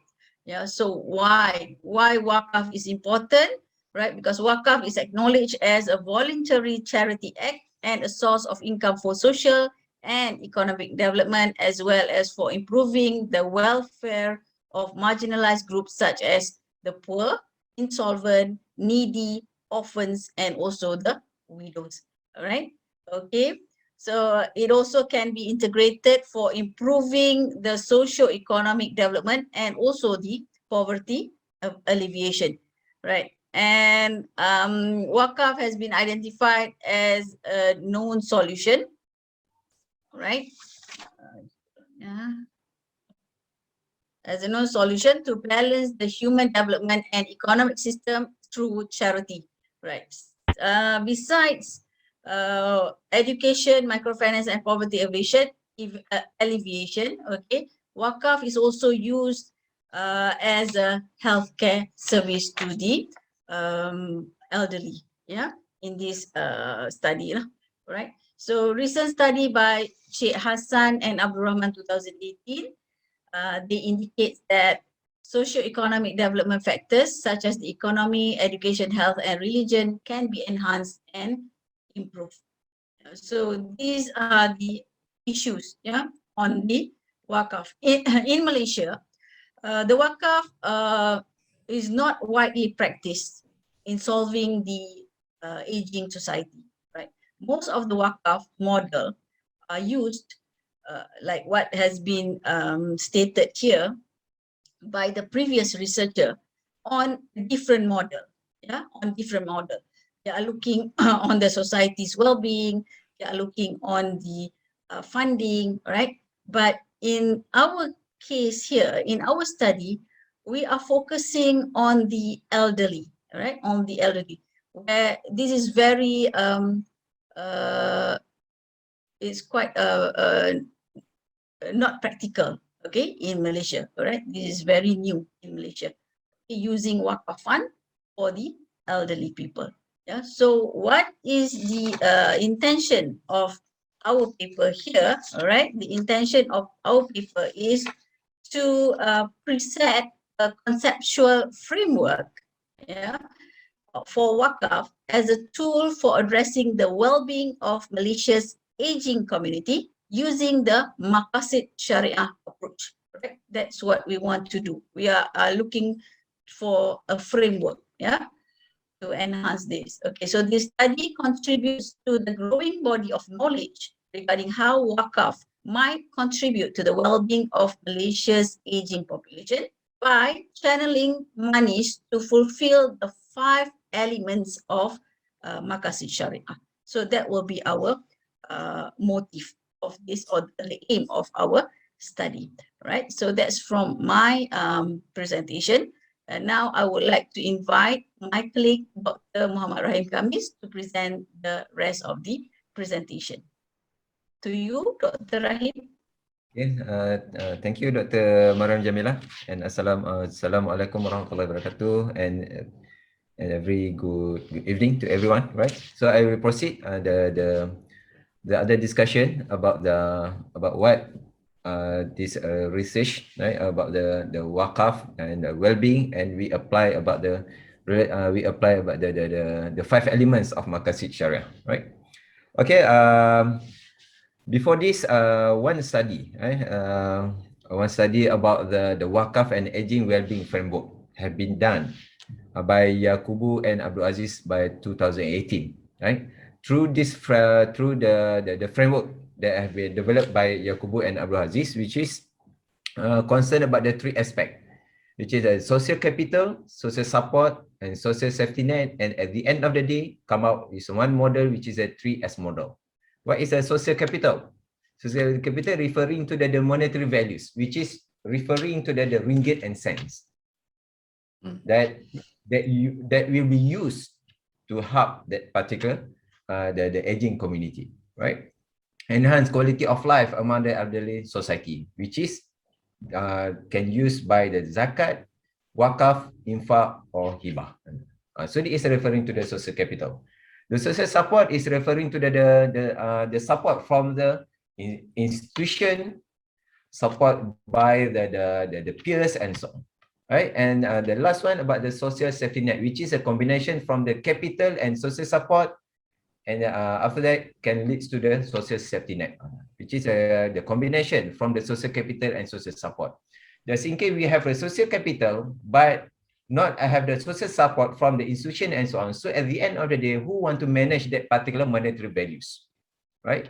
We have the zakat, we have the wakaf, but we don't have any social support from the institution. So where the money goes on, right? So at the end of the day, the 3S model, which is a combination for the social capital, social support, and social safety net, which is have the interrelated each other. Okay, Dr. Maria, another slide. Okay, from the model, so this is the model that have been developed by the previous study. Okay, proceed, Dr. Maria. Okay, when we gone through that particular model, so and we understand about the 5 elements of Mahakashi Sharia. So we try to combine the 3 models, which is the social capital, social support, and social safety net related to the Mahakashi Sharia, which is the 5 elements, right? Wakaf for aging society need more on the broader context, which is to help achieve the basic needs outlined in the Mahakashi Sharia. The elements, the 5 elements of Mahakashi Sharia, we have the protection of our wealth, our akal, and so on, right? The conceptual or practically, when discuss about the wakaf, is an ideal institution to describe the vision of Mahakashi Sharia by extending the informal social security, right? Because when discuss about the Mahakashi Sharia, is closely related to our daily activities. Actually, it's closely related to us as a Muslim, right? So proceed, Dr. Maria, another slide. So, okay, based on the 3S model, 3S model that are developed by the previous study, which is the social capital, social support, and social safety net, and we try to match with the 5 elements in Mahakashi Sharia, which is the protection of religion, the protection of life, which is enough, the protection of mind, akal, protection of honor and dignity, which is our lineage, right? And also the last one about the protection of wealth. Based on each elements, we can mesh, we can synchronize with the which type of the elements about the social capital, social support, and social safety net, right? Okay, we for instance about the protection of religion, every one of us, right? So we have that particular values, we have the particular monetary, which is we have the zakat, wakaf, and so on. But in our scope of discussion is a wakaf. So the wakaf is a volunteer. It's a volunteer. It's not compulsory to everyone to pay for the wakaf, right? So you can make sure that okay, either you want to join or you want to give the wakaf or not. It's not compulsory. That when you make a decision to pay, to involve with the wakaf, so at the end of the day, what you want to achieve? Right? Because why? Because our religion already mentioned that it's encouraged to us to involve with the wakaf. So at the end of the day, you have that you willing to share a portion of your wealth with somebody else, especially about to help the aging society. So at the end of the day, you are happy for yourself, and at the end of the day, you want to carry something in the afterlife. So both perspective that you are really concerned. So at the end of the day, when we understand about the protection of our religion, so we try to match with the social capital, which is the capital that we have it, what we want to do with our capital. Is it for yourself, or you did a concern about our society and so on, right? When you contribute to the society, for sure you can get something on that one, right? Where that you want to achieve al-falah, especially, right? So another elements about the protection of mind, right? When you give the wakaf and so on. So for sure, you need in terms of the support. So you use in terms of your knowledge and so on. So to manage that particular wakaf. So at the end of the day, can help that particular aging society as well, right? So for the social safety net must be combined all that particular 5 elements of Mahakashi Sharia, which is the religion, life, mind, the lineage, and also the wealth. Because what? Because when we understand about what is the social safety net, which is as a guarantee for the aging society, we blend together. When you give the wakaf to the wakaf institution that manage the wakaf fund, so at the end of the day, it's not stop that particular process. Right? What are the institution can use the wakaf fund that contribute by the wakif? Okay, you give in terms of the support, especially about the medical equipment and so on, right? So what and also you use in terms of your knowledge that you give the talk about the kelas agama to all the elderly and so on, right? So at the end of the day, we can reflect all the 3 or 5 the elements in Mahakashi Sharia to the social safety net, right? So and the slide, Dr. Maria. For the conclusion, right? For the discussion about this paper, which is this study try to identify the alternative in terms of the development, which is the conceptual framework about the wakaf, and to solve the issue about and to solve the issue related to the elderly society, right? All 5 principles of Mahakashi Sharia, which is the same direction with the 3S framework model, which is a social capital, social support, and the social safety net. Right. Theoretically, the 3S model is revealed that it can be synchronized with the 5 elements of the Mahakashi Sharia, and for the suitability, right? We understand that the 5 elements of Mahakashi Sharia, we understand that the existing model. So we try to suit, right? The development of the new framework based on the Mahakashi Sharia could provide as an initial point for other researchers, right? To apply and to understand this framework for their study, especially related to the Islamic public finance. And for the okay, next slide, Dr. Mariam. For the conclusion. This study offers some insight into the development of the new framework for wakaf as a tool to solve aging society in Malaysia based on the Mahakashi Sharia, right? Okay, we want to solve the issue about the aging society, right? So we have an existing model about the 3S, but at the same time, we also need to cater about the 5 elements in Mahakashi Sharia. So at the end of the day, we when we want to solve the issue, we what are the based on the 5 elements, the cater all that particular aspect. Not just for the not just to purify our wealth, which is through the we give the wakaf, but how about the rest in terms of the protection of our wealth, our mind, and so on, right?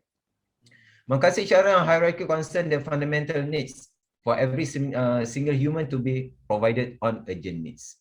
Because why? Because 5 elements of Mahakashi Sharia is closely related to us as a Muslim, for sure, right? Yes. And adopting the framework of Mahakashi Sharia hierarchy, the allocation of funds for basic health care and spiritual development is the best way to fulfill the wakaf objective.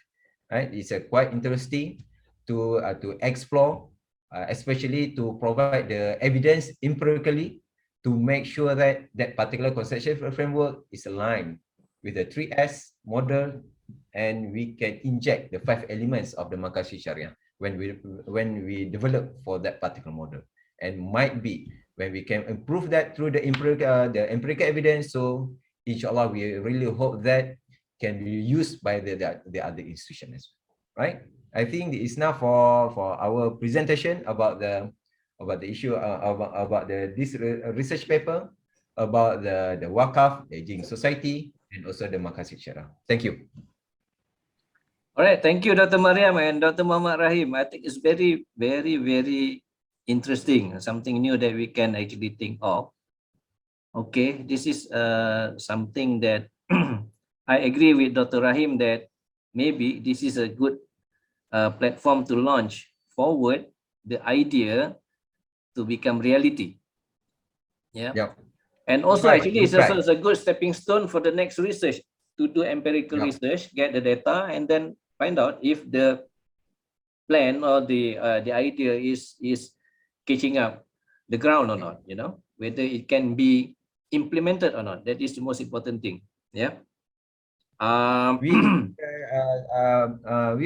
already get some of the feedback from the other institution that involved with the Wakaf and aging society, and right. So the feedback is positive, right? Yeah, the positive, but might be we can see that a little bit hurdles, because why? Because when we discuss about the Wakaf is managed by each state. We don't have State, any. Each state they have their own act, so that is why it's quite difficult on the one, right? But we are the whole Malaysia Yeah. apply for only one regulation. We have so many regulations for different states. Exactly, So that's the exactly. problem. That is the beauty of this country, because matters related to religion is handled by the respective state. Okay, so different state have got different kind of rules and guideline and so on.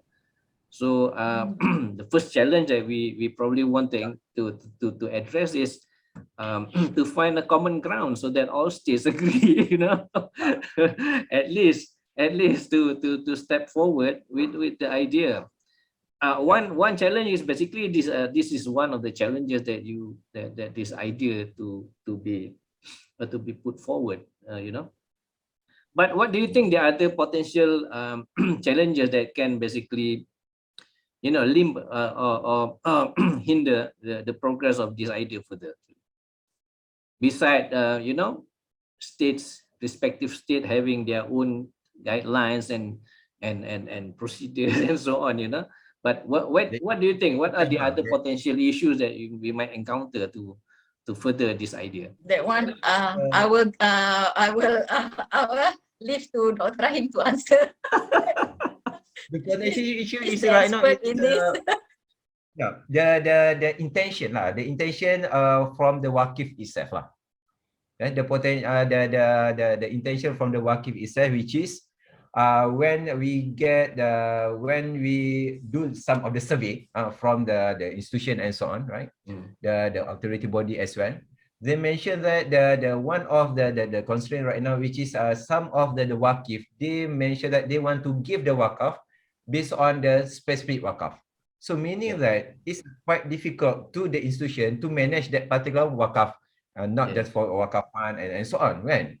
So that is what it's a quite challenge lah on that one, right? They try to, okay, just in case you as a Waqif, you want to give the Waqafs, they advise that particular Waqif, which is, why not you just give it as a general Waqaf instead of the specific Waqaf, so they can use that particular money or asset to help that particular aging society and the rest of for the Muslim development. I think sometimes specifically they say that okay, we want this Waqaf to be to build a mosque, only that. So you have to build mosque on that. You cannot build for the aging people residence place. No, you cannot do that. So you have to follow the requirement of this Waqif. That's the issue. I think that is also coming back to the you know what we always have as a Muslim, the idea behind Waqaf is something that we can put, you know, our wealth, some part of our money into Waqaf in the expectation that you know the pahala will go on even until we die. So long the Waqaf is being used for good use by the public, by the people, you know, whoever that is left behind. We died already, I mean, but we still receive the pahala, so-called, you know, the good deed. I think that is what general people, maybe like me and men on the street, just thought that Waqaf is like that, you know. But I think based on the paper, based on the idea that you put forward, it is actually more than that. So again, basically the promotion, giving the understanding and so on, This is a challenging part, and also must be ongoing. You know, Yes. like I know people. also it's a challenge Yeah. to us because when we when our group leader, right, throw out this idea about the wakaf agent society, they think that because when you give that particular to help that particular agent society, what are the benefit that they get on that one? In terms of the profit on that one. Right. Yes. Maybe the Kementerian Kesihatan or the Health Department or Health Ministry should take the lead, because they are the one who actually impacted by the present situation. The facilities, the medications, they spend billion of dollars, a billion of ringgit every year, basically, and most of it are being utilized by elderlies, people who refuse to die early. You know, I mean, I'm one of the beneficiaries. I am one of the beneficiaries. So I don't know whether I will be reaching 70s or no, but I know in the hospital or in the clinic kesihatan, I noticed there are a lot of elderlies still healthy, still still productive, so called, receiving treatment from the doctors. They see the experts from the doctor. That is the service and the consultancy, the medications, and the time and so on, and the equipment that they use basically to do dialysis, to do X-ray, EMR and whatnot. So this actually contribute to a lot of money that being spent to elderlies are the most who utilize these facilities. Of course, the younger people are not sick yet, really, in the sense, so they don't utilize these facilities yet. But when it comes to age of 55, maybe 60s, they start actually doing that.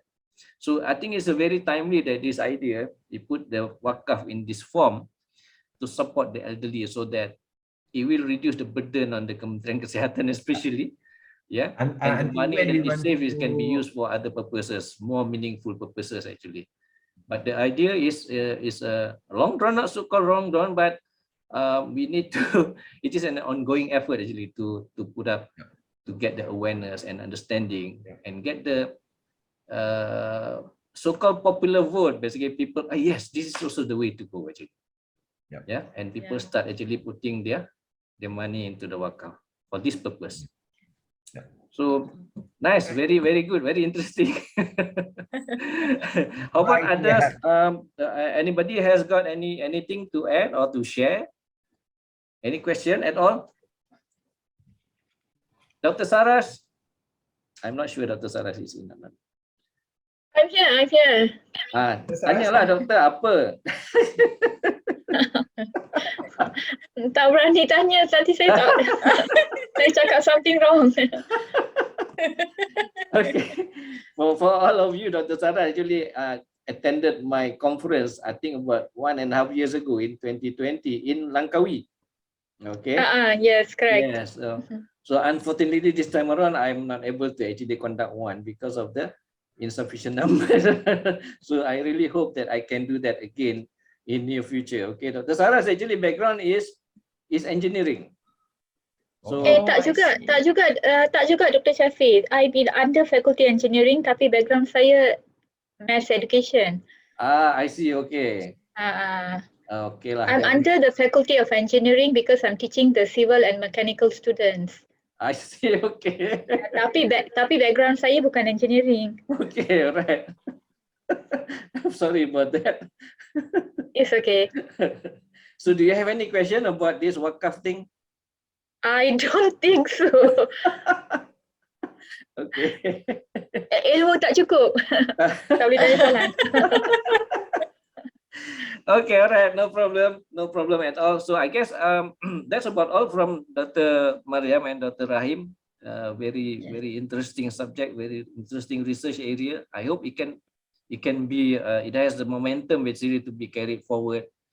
Basically we can achieve this one. I think it's an achievement by itself. So thank you very much. Congratulations. Okay, so now I would like to call the next one. The next one, which is Dr. Idris. Dr. Idris, are you ready? Yes, I do. Yeah. Okay, the last speaker. Okay. Okay, Dr. Idris, you may take the floor. Okay, thank you very much. Right. Thank you very much. Yeah.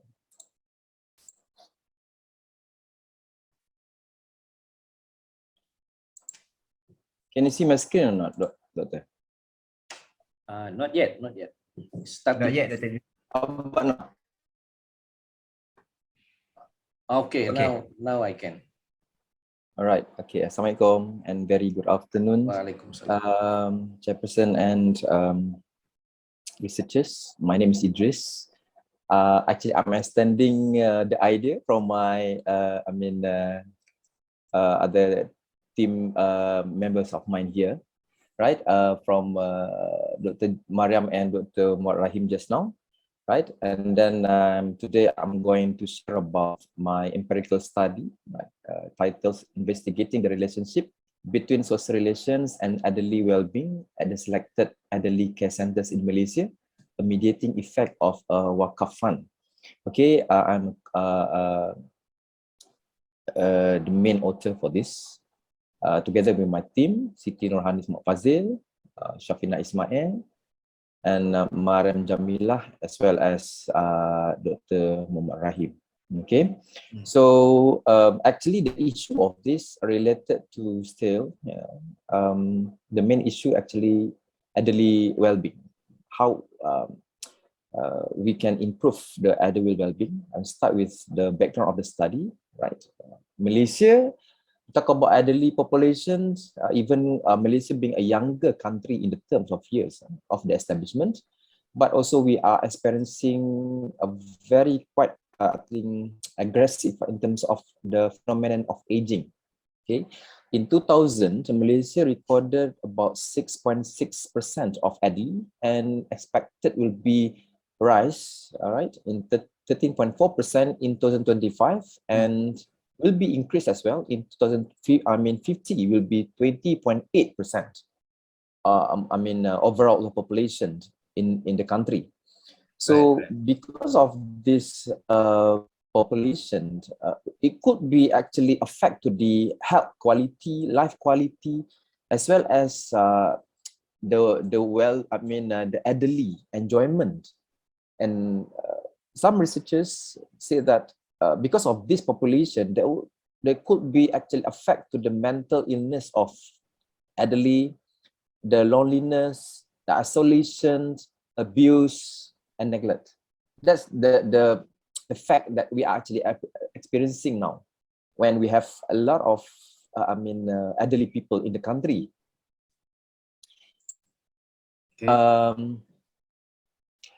Because of this, elderly health is very significant concern that affect to their life quality and as also the well-being. Right, related to this study, right, they said social well-being in the terms of relations, care, and feeling leisure time should be prioritized. For example, in terms of their relationships, care, leisure times, are very, significant matters, right, affect to their health among elderly people. So, in terms of that, wakaf fund actually also will promote the well-being of the ummah, including the elderly people, right? Because they said wakaf fund assists the delivery of the basic needs to the elderly. That's we call as the general concept of this study. And then talk about the problem problem statement. As number of elderly people increases, it concerns related to the elderly. For instance, the abuse and neglect also will be increased. And there are many underreported cases were reported to the authorities, right? Dismissing of cases as they are commonly regarded as family problem or just talking about a very minor concern. And also the social isolation is seen to be a part of the elderly, elderly abuse. Talk about the social relations and elderly well-being. The rate of depression and loneliness among elderly can be lessened by social factors. Therefore, improving social relations assists in connecting the elderly with the surrounding and maintaining social connection in fostered fostering the very, established well-being among elderly. Despite the fact that many researchers, many studies on social relations and elderly have been carried out, the rate of elderly people facing isolation and neglect has been on the rise for many years, constantly. Yeah? And a few researchers have conducted research on wakafan as a function of a mediating role, and more act as an independent variable, and majority of studies are focused on education, hospitality, and poverty, and less concerned to elderly well-being. So looking at existing research included a descriptive research on the role of wakafan in the health and wellness service through document analysis of prior publications and literature. Therefore, our objective of this paper first is to investigate the relationship between social relations and elderly well-being. Secondly, we want to investigate the relationship between social relations and wakafan. Thirdly, we want to examine the relationship between wakafan and elderly well-being. And lastly, we want to assess the mediating effect of wakafan in the relationship between social relations and elderly well-being. Right. There are our literature review. We talk about the well-being. Well-being actually a state of being healthy, happy and wealthy, which also involves the situations of having a very positive, mental health. Therefore, maintaining a healthy well-being, which includes health, social interactions, and daily surroundings, are very important or very extremely valuable. Okay, talking about social relations and elderly well-being based on past studies, they said efficient social relations among elderly people lead to an improved quality of life among elderly. Studies on social interactions and support pose a very positive impact on social factors, right? Even high quality intimate relationship have been found to be a very critical aspect to the well-being, right? Affecting happiness, health, and even longevity. The elderly poses a very strong perspective on their life as one of the determinants of the well-being include the happiness, social support, social networks, and positive social experiences. When look at the social relations, wakafan, and elderly well-being, wakafan promotes better societal well-being based on previous authors. They said that wakaf even found to be one of the best measures in enhancing life quality, providing social and economic benefits to the Muslim community. And wakafan even assists the community for the healthcare services, education, social well-being, environment, as well as any problem related to the elderly. Next, we move to the framework based on the literature review that we analyzed. This is our the development of research framework, and based on that, the framework, then we develop 4 hypotheses. We want to witness social relations and elderly well-being, social relations and wakafan and elderly, and lastly, want to witness how far does wakafan can be a mediating effect, how strong wakafan can be a mediating effect in the relationship between social relations and elderly well-being. Research methodology. This paper was purely quantitative research.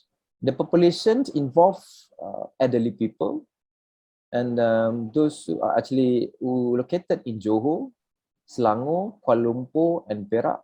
And then we got the list of the elderly care centers from the Department of Statistics Malaysia in 2021.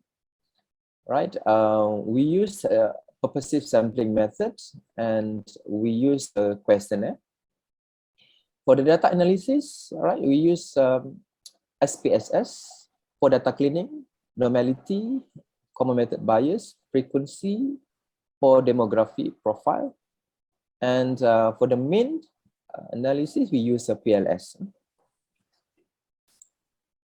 This is our demographic profile. Majority of our respondents was female, 80 out of 150. Majority of them, they were in the range of 65 to 70 each, year old. And then majority of them, they were Malays, right? Muslim, and majority of them actually live in rural area. Looking at this measurement model, right? This is the indicators, right? For the social relations, we have 5 items, and then for the Waka Fund, we have 3 items, and then for the elderly well-being, we have 5 items. This is the result. The values were met for the cutoff of each of the composite reliability, AVE, and Cromba Alpha. And then we move to this one, right? This is our measurement model. Okay. Then the next one is our structural model. Looking at the hypothesis that we developed, that we want to answer the research objectives. For the hypothesis 1, the social relations to elderly well-being, the result found that it is supported since the cut of value, right, above than 1.925. Same goes to the H2, H3, and H4, right? The result was supported. Next, we move to the summary of the structural model. Okay. The summary of findings, we found that social relations has a positive relationship on the elderly well-being, together with the social relations on the Waka Fund. All right, for the Waka Fund on the elderly well-being, we found a positive relationship, as well as mediating role of Waka Fund in the relationship between social relations and elderly well-being. Even we found significantly mediated, right, based on the result. So based on the results, what we can conclude here is, right, the first conclusion is social relations were found to be a very significant impact on elderly well-being, with the Waka Fund serving as a significant mediator, right? Leisure time with the close, right, family members, relationship with other, people are found to be a very significant factor to elderly well-being, which consequently promotes their happiness, healthy, right, and the life quality. Second conclusion, we can say that Waka Fund has important benefits and impact on the community and the country due to its roles in improving economic growth, education, and social development, particularly among elderly.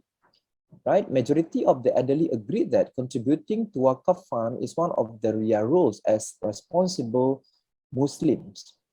Therefore, proper implementation of laws and standards may considerably enhance the overall well-being of the elderly in Malaysia. So our contribution, I would say that, right, based on the theory and practice, by addressing gaps in the social relations from the past studies, as well as elderly well-being literature, and also the Waka Fund as a mediating role in the study, right? For the body of knowledge, by conceptualizing and empirically demonstrating the relevance of social relations in improving elderly well-being. Another one is definitely our new developed research framework for this study. Right. Limitations. This study also just investigated, right, social relations, Waka Fund, and elderly well-being, as well as the respondents involved in selected elderly care centers, specifically in Johor, Selangor, Kuala Lumpur, and Perak, due to the number of the huge population of elderly care in Malaysia, actually can be seen in these 4 states, right? And then the second, definitely, since we collected the data during the COVID-19, and then we need to approach elderly people, then it became our main hurdles. and then therefore the restriction face-to-face, and then how to contact the representative of the elderly care center, and how to guide the elderly to answer, to understand the purpose of study and to answer the questionnaire. Therefore, we suggest that more social factors, because we just focus at social relations. For future research, maybe they can consider social care, social activities, and other related social factors that could actually improve elderly well-being. And maybe we can actually do the mixed method approach. And for future research, researchers, they can enlarge the population of the sample of studies, since we just focus in Johor, Selangor, Kuala Lumpur, and Perak, and other studies, future studies can even go for other states in Malaysia. That's our study. Thank you very much for this. Thank you, Dr. Idris. Yeah. Also interesting subject to discuss here. My question is, how long actually you take to complete the data collection? Was very challenging, almost 4 to 5 months. 4 to 5 months.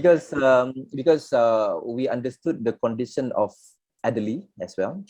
Because we collected last year, and then not all the elderly care centers permitted us to collect the data, and then the process was taken quite long. First, we need to approach to the representative of the elderly care, explain to them, and then they wanted to know that how we could manage our data collection. And then that's why it taken about 4 to 5 months. At that time, the government released, not so strict in terms of the movement, right, in our country. Then we got the license, then we can collect the data. But we need to be there to explain, because we have specified, because we use purposive sampling method, then we have identified the targeted respondents who qualified for this research. The person got a very strong, very good health condition. They can write, they can understand. Right, this is our list of purposive sampling method use. Right. Okay. When you define elderly I don't understand. In my understanding, elderly means at what age actually you consider 60. as elderly? In Malaysia, Warga emas. Yes, above 60. Yeah. Warga emas lah, that one. Yes. So that one is considered in elderly. bahasa, yes, warga emas, elderly. But also there are also elderlies who are self-sufficient. They are still working, they are still productive. Yeah. Okay, they are not in the care center. They are on their own, and they are also supported probably by their children and so on. Yes.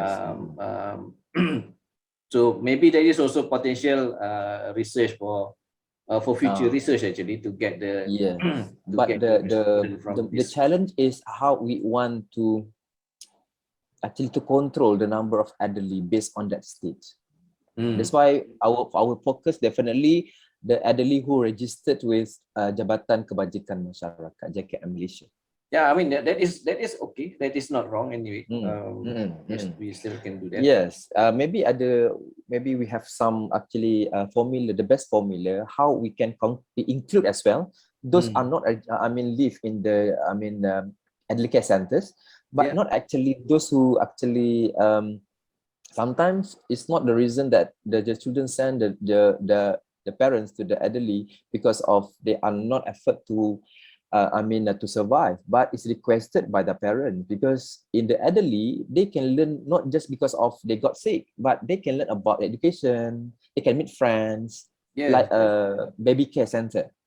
That's why there are I think a few care centers developed by individual persons or actually NGOs who see that it's a good to help the elderly, especially in terms of their social needs, to meet friends.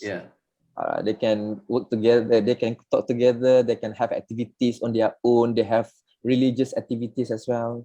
That what make them, what motivate them to register to the elderly care centers. Yes. So, Doctor, actually, just to support lah, Dr. Idris is our people also, right? Actually, these elderly, they need support. If they say, if they have the money, but they need somebody to talk to, right? Yeah. Friends. Sometimes these elderly, they are the single one, right? Like the husband pass away, right? So leaving the mother alone, right? And the children, they go to work, right? So the Yeah. mother at home, yes, you have everything, but still she needs to talk to somebody, right? Yes. To hear what she wants, macam budak-budak lah kan, dia nak attention. Yes. Kita panggil attention bukanlah attention seeker. Tapi they need attention. So when they go to this association ni, Yeah. this elderly care ni, right? They have friends or dia punya age, right? So Yeah. kat situ dia boleh bersembang, okay, sharing information, all those things lah. Itu yang penting sebenarnya. Itu yang dia nak lah. That's from me lah. Okay, all right. That's also good input. Thank you, Doctor. Thank you. Dr. Idris, can you show me the chart just now, the output from the PLSM regarding Cronbach Alpha, if I'm not mistaken, yeah. Yeah. Yes. Okay, the previous one. Yep. The chart just now. The graph. Yeah. This one? This one? This one? The blue and yellow, yeah. I noticed the the variable EW4 and 5 is less than 0.7 or even less than 0.6. You still accept this variable to be in your final analysis?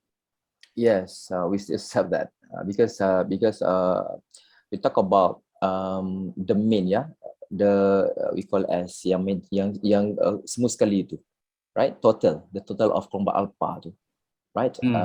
AVE and the composite reliability. We can look at, if you look at the auto loadings, yes, it might be lower than 0.7, right? But we talk about the total number, the value, all the items represent today, construct itu. Yeah. But did you test basically if you remove these two, the EW4 and 5, what is the result with respect to the CR and also the AVE? We never, I think I never removed, but I never tested that. But when we remove that, I think the result is significant. But even without removing it, it's also showing a positive, as expected result that you want actually. Because I'm not so sure why, I think the item number 4 and number 5 less than 0.7, right? Maybe I'm not so sure because of the questionnaire, right? Reflect to the agreement of the respondents, but we cannot control the way. Yeah, we cannot control the way they agree or disagree on that statement. But because of that, the total amount, the total value of composite reliability from alpha above 0.7, then we, proceed for the main analysis. Okay, all right. All right. On the overall, from the overall, I can see that probably in the future we can actually come up with another research with respect to how we can actually, with respect to the elderly well-being, maybe once they are elderly, they retired, maybe we look at ways basically how to get them productive. For those who are healthy, for those who are healthy, I think 60, 65 are still healthy and can be very productive. Okay, and allow them to enter the workforce. That is that is basically corresponding to their age and also their capabilities. I mean, we cannot put them into the kind of a demanding job, you know, like they cannot be a waiter or waitresses in a very busy restaurant, definitely, okay? But in some Yes. other industries and other areas, probably they can still be productive as much as everybody else. So maybe we can do a little study actually how to come up with that idea and make them more productive, even to 70 or above 70, you know. Yeah. We know that politicians survive long, even they are 70, 75, they are still president and they're still prime ministers. They are still very, very productive, okay? They got 2, 3 wives as well. Sorry about that. No. So I mean, on the same analogy, basically, we can actually the population of the elderly, we can make some of them actually, not all of them, the healthy one, measure the healthy one, that we can put them in the workforce. Less demanding, just like, you know, male and female. There are certain work that male can perform better than female. Certain areas of the task that females perform better than male actually. So similarly, the elderly maybe perform better in certain area of workforce compared to the youngsters, the average workforce. You know, it's something that we can actually look at also. Okay, I think that's all I can have as a feedback and for the purpose of discussion. Actually, this is also an interesting paper. Thank you. Just like the paper by Dr. Mariam earlier. Anything else? Sharifah, do you have anything to add? Dr. Sharifah? Nothing. Nothing Don't to have add. any question. Dr. Sharifah dah nak balik tadi. Because I'm the first presenter. Maybe because of that. Okay, thank you very much. Okay, I think we are coming to the end of our conference, conference. Dr. Saras, okay, I will put up your video soon. Video, and all of us listen to your presentation, okay? Okay. A very good day to everyone. I'm Dr. Saras Krishnan from Inti International University, Malaysia. The title of my paper is Towards Equitable Education. Now, before I start my presentation, I would like you to take a moment to think about this statement: viruses don't discriminate. As we go through the presentation, see if your feelings or your opinion about the statement changes. Viruses don't discriminate. Now, the worldwide lockdown due to COVID-19 pandemic caused unprecedented disruption to education. For example, according to UNESCO, the COVID-19 pandemic forced schools in 191 countries to close down, affecting some 1.5 billion learners. The closure of educational institutions was seen as a necessary strategy to break the critical transmission chain of COVID-19, forcing immediate transition from conventional education to fully online education. However, questions remain as to whether the quality of education was compromised and if anyone was left behind in the process. COVID-19 crisis has revealed the inadequacies and inequities of education systems, including access to technology, the environment, and misalignments between resources and needs.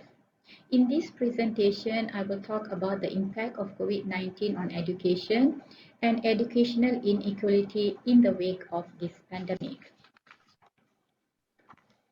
Studies confirm, not surprisingly, a relationship between COVID-19 and educational activities and the impact of COVID-19 on education. The impact relates directly and indirectly to numerous social and economic issues such as students' financial conditions, healthcare, and internet services. We are going to look at the financing of education, interaction and internalization, teaching and learning, learning loss, parental role, and health problems as the impact of COVID-19 on education.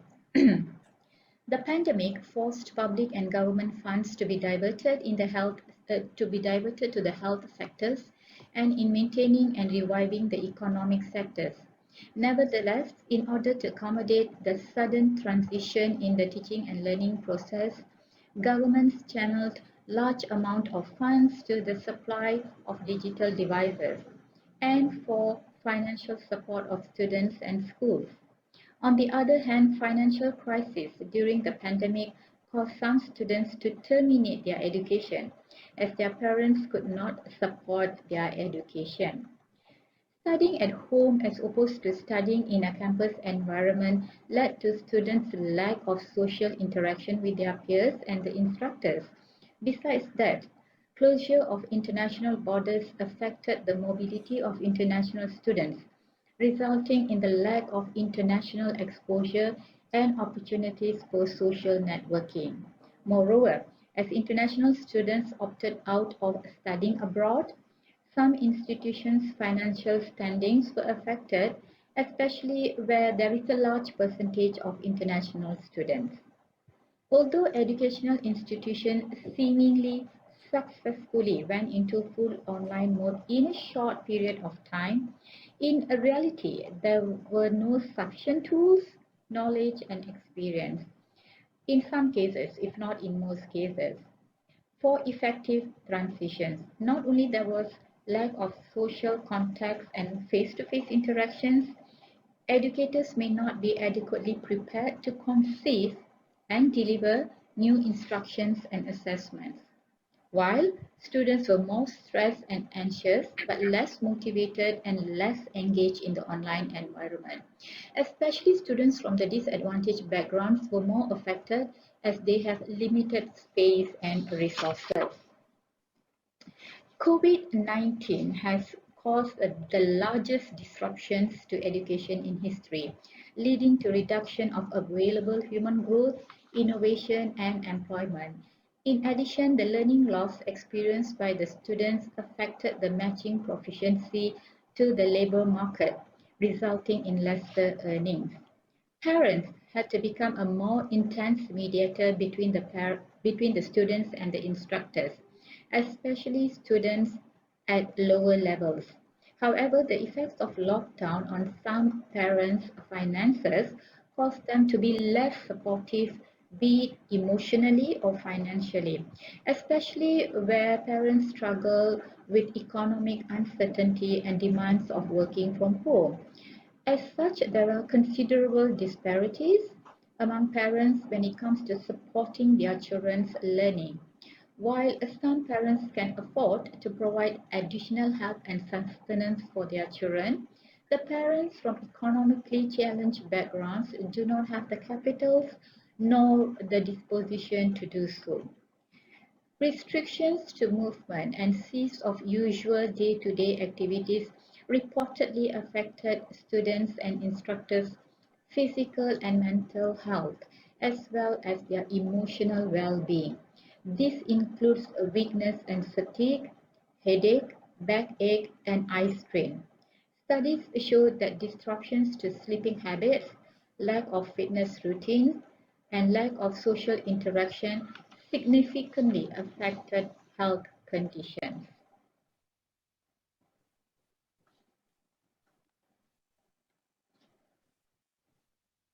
Reports and studies have shown how COVID-19 was more punishing towards those most economically disadvantaged communities.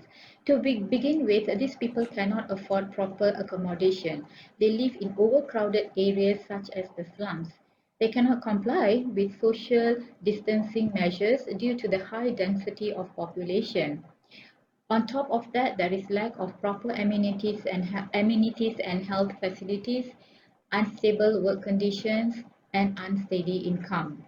Low socio-economic status communities faced poorer economic conditions, worse health conditions, and grave financial issues, leading to the halt of already sparse education for their children.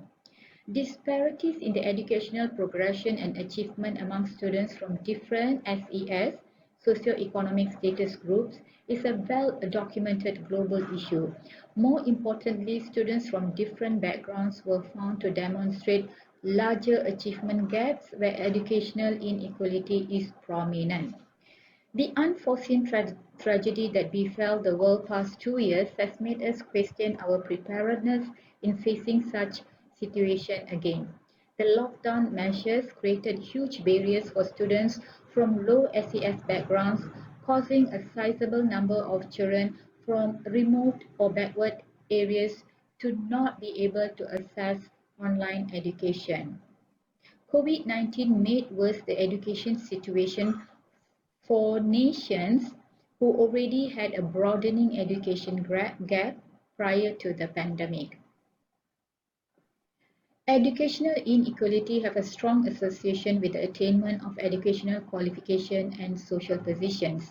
In most cases, the differences in educational achievements are associated with SES background, though the magnitude depends on social context and education systems. In order to ensure inclusive and equitable quality education for everyone, we must focus on students who have constantly been excluded from even minimal educational opportunities. We must ensure that parents are equipped to create a conducive learning environment in the new mode of learning, especially low SES parents, because they have much lesser resources and information about how to foster their children's achievement. In conclusion, the closing down of learning institutions has had negative repercussions on students' learning, despite students continue to be educated remotely.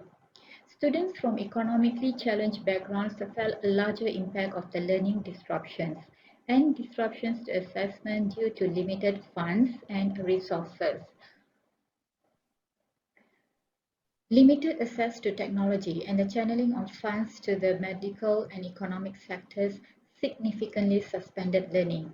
We are especially concerned if students in the developing nations are able to receive a decent amount of education and support during such tragedies. Lastly, having understood that the shift in education was not equally successful among different socio-economic groups, we should work towards narrowing the gap and achieving equitable education. So back to my initial question at the beginning of the presentation, do you still agree that viruses don't discriminate? Well, while it may be true that viruses don't discriminate, it divides people because the low SES communities are definitely more affected than the higher SES communities. We are coming to the end of the conference, so I personally, from bottom of my heart, I deeply appreciate your joining the conference and also presenting your respective research papers. I think the discussion has been quite vibrant and very productive, and I get to hear participation from all of us here quite actively. This is very very positive.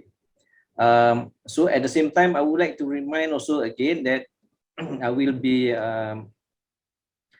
sharing the video of this conference in YouTube, and I will share the URL to all of you.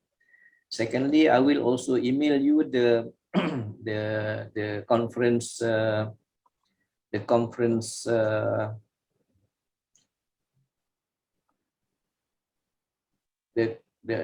certificate. I'm sorry, you and also your co-authors via email. And then we talk about the publication. Your full paper will be published in conference proceeding and also in our referee journal. Okay, but if you some author do not wish to publish in either one, they just want to present the papers, also no problem, but you have to let us know so that we do not proceed with the plan to publish your paper in either in the proceeding or in the referee journal. Okay, so with that, that is officially the end of our the end of our presentation or conference. So I wish you all best of luck in your future undertakings. At the same time, also, I will share with you the URL for our future conferences in case you have a need basically to table your research papers and also publish your research papers. If you are not, then probably your students, your colleagues, your friends and so on, okay, you may pass those URL for them, basically for them to be able to register. Okay, so thank you very much. With that, I wish you all the best in your future undertakings. So we hope our path cross again in new future. Thank you very much. Thank you, Dr. Saras. Thank you, Dr. Idris. Thank you very Dr. much. Rahim. Thank you, Dr. Mariam. Thank you. Thank you so much. Dr. Sharifah. Thank you, Doctor. I hope to see Yeah, you all happy soon again. weekend. Happy weekend. Same to you. Thank you very much. Bye-bye. Bye.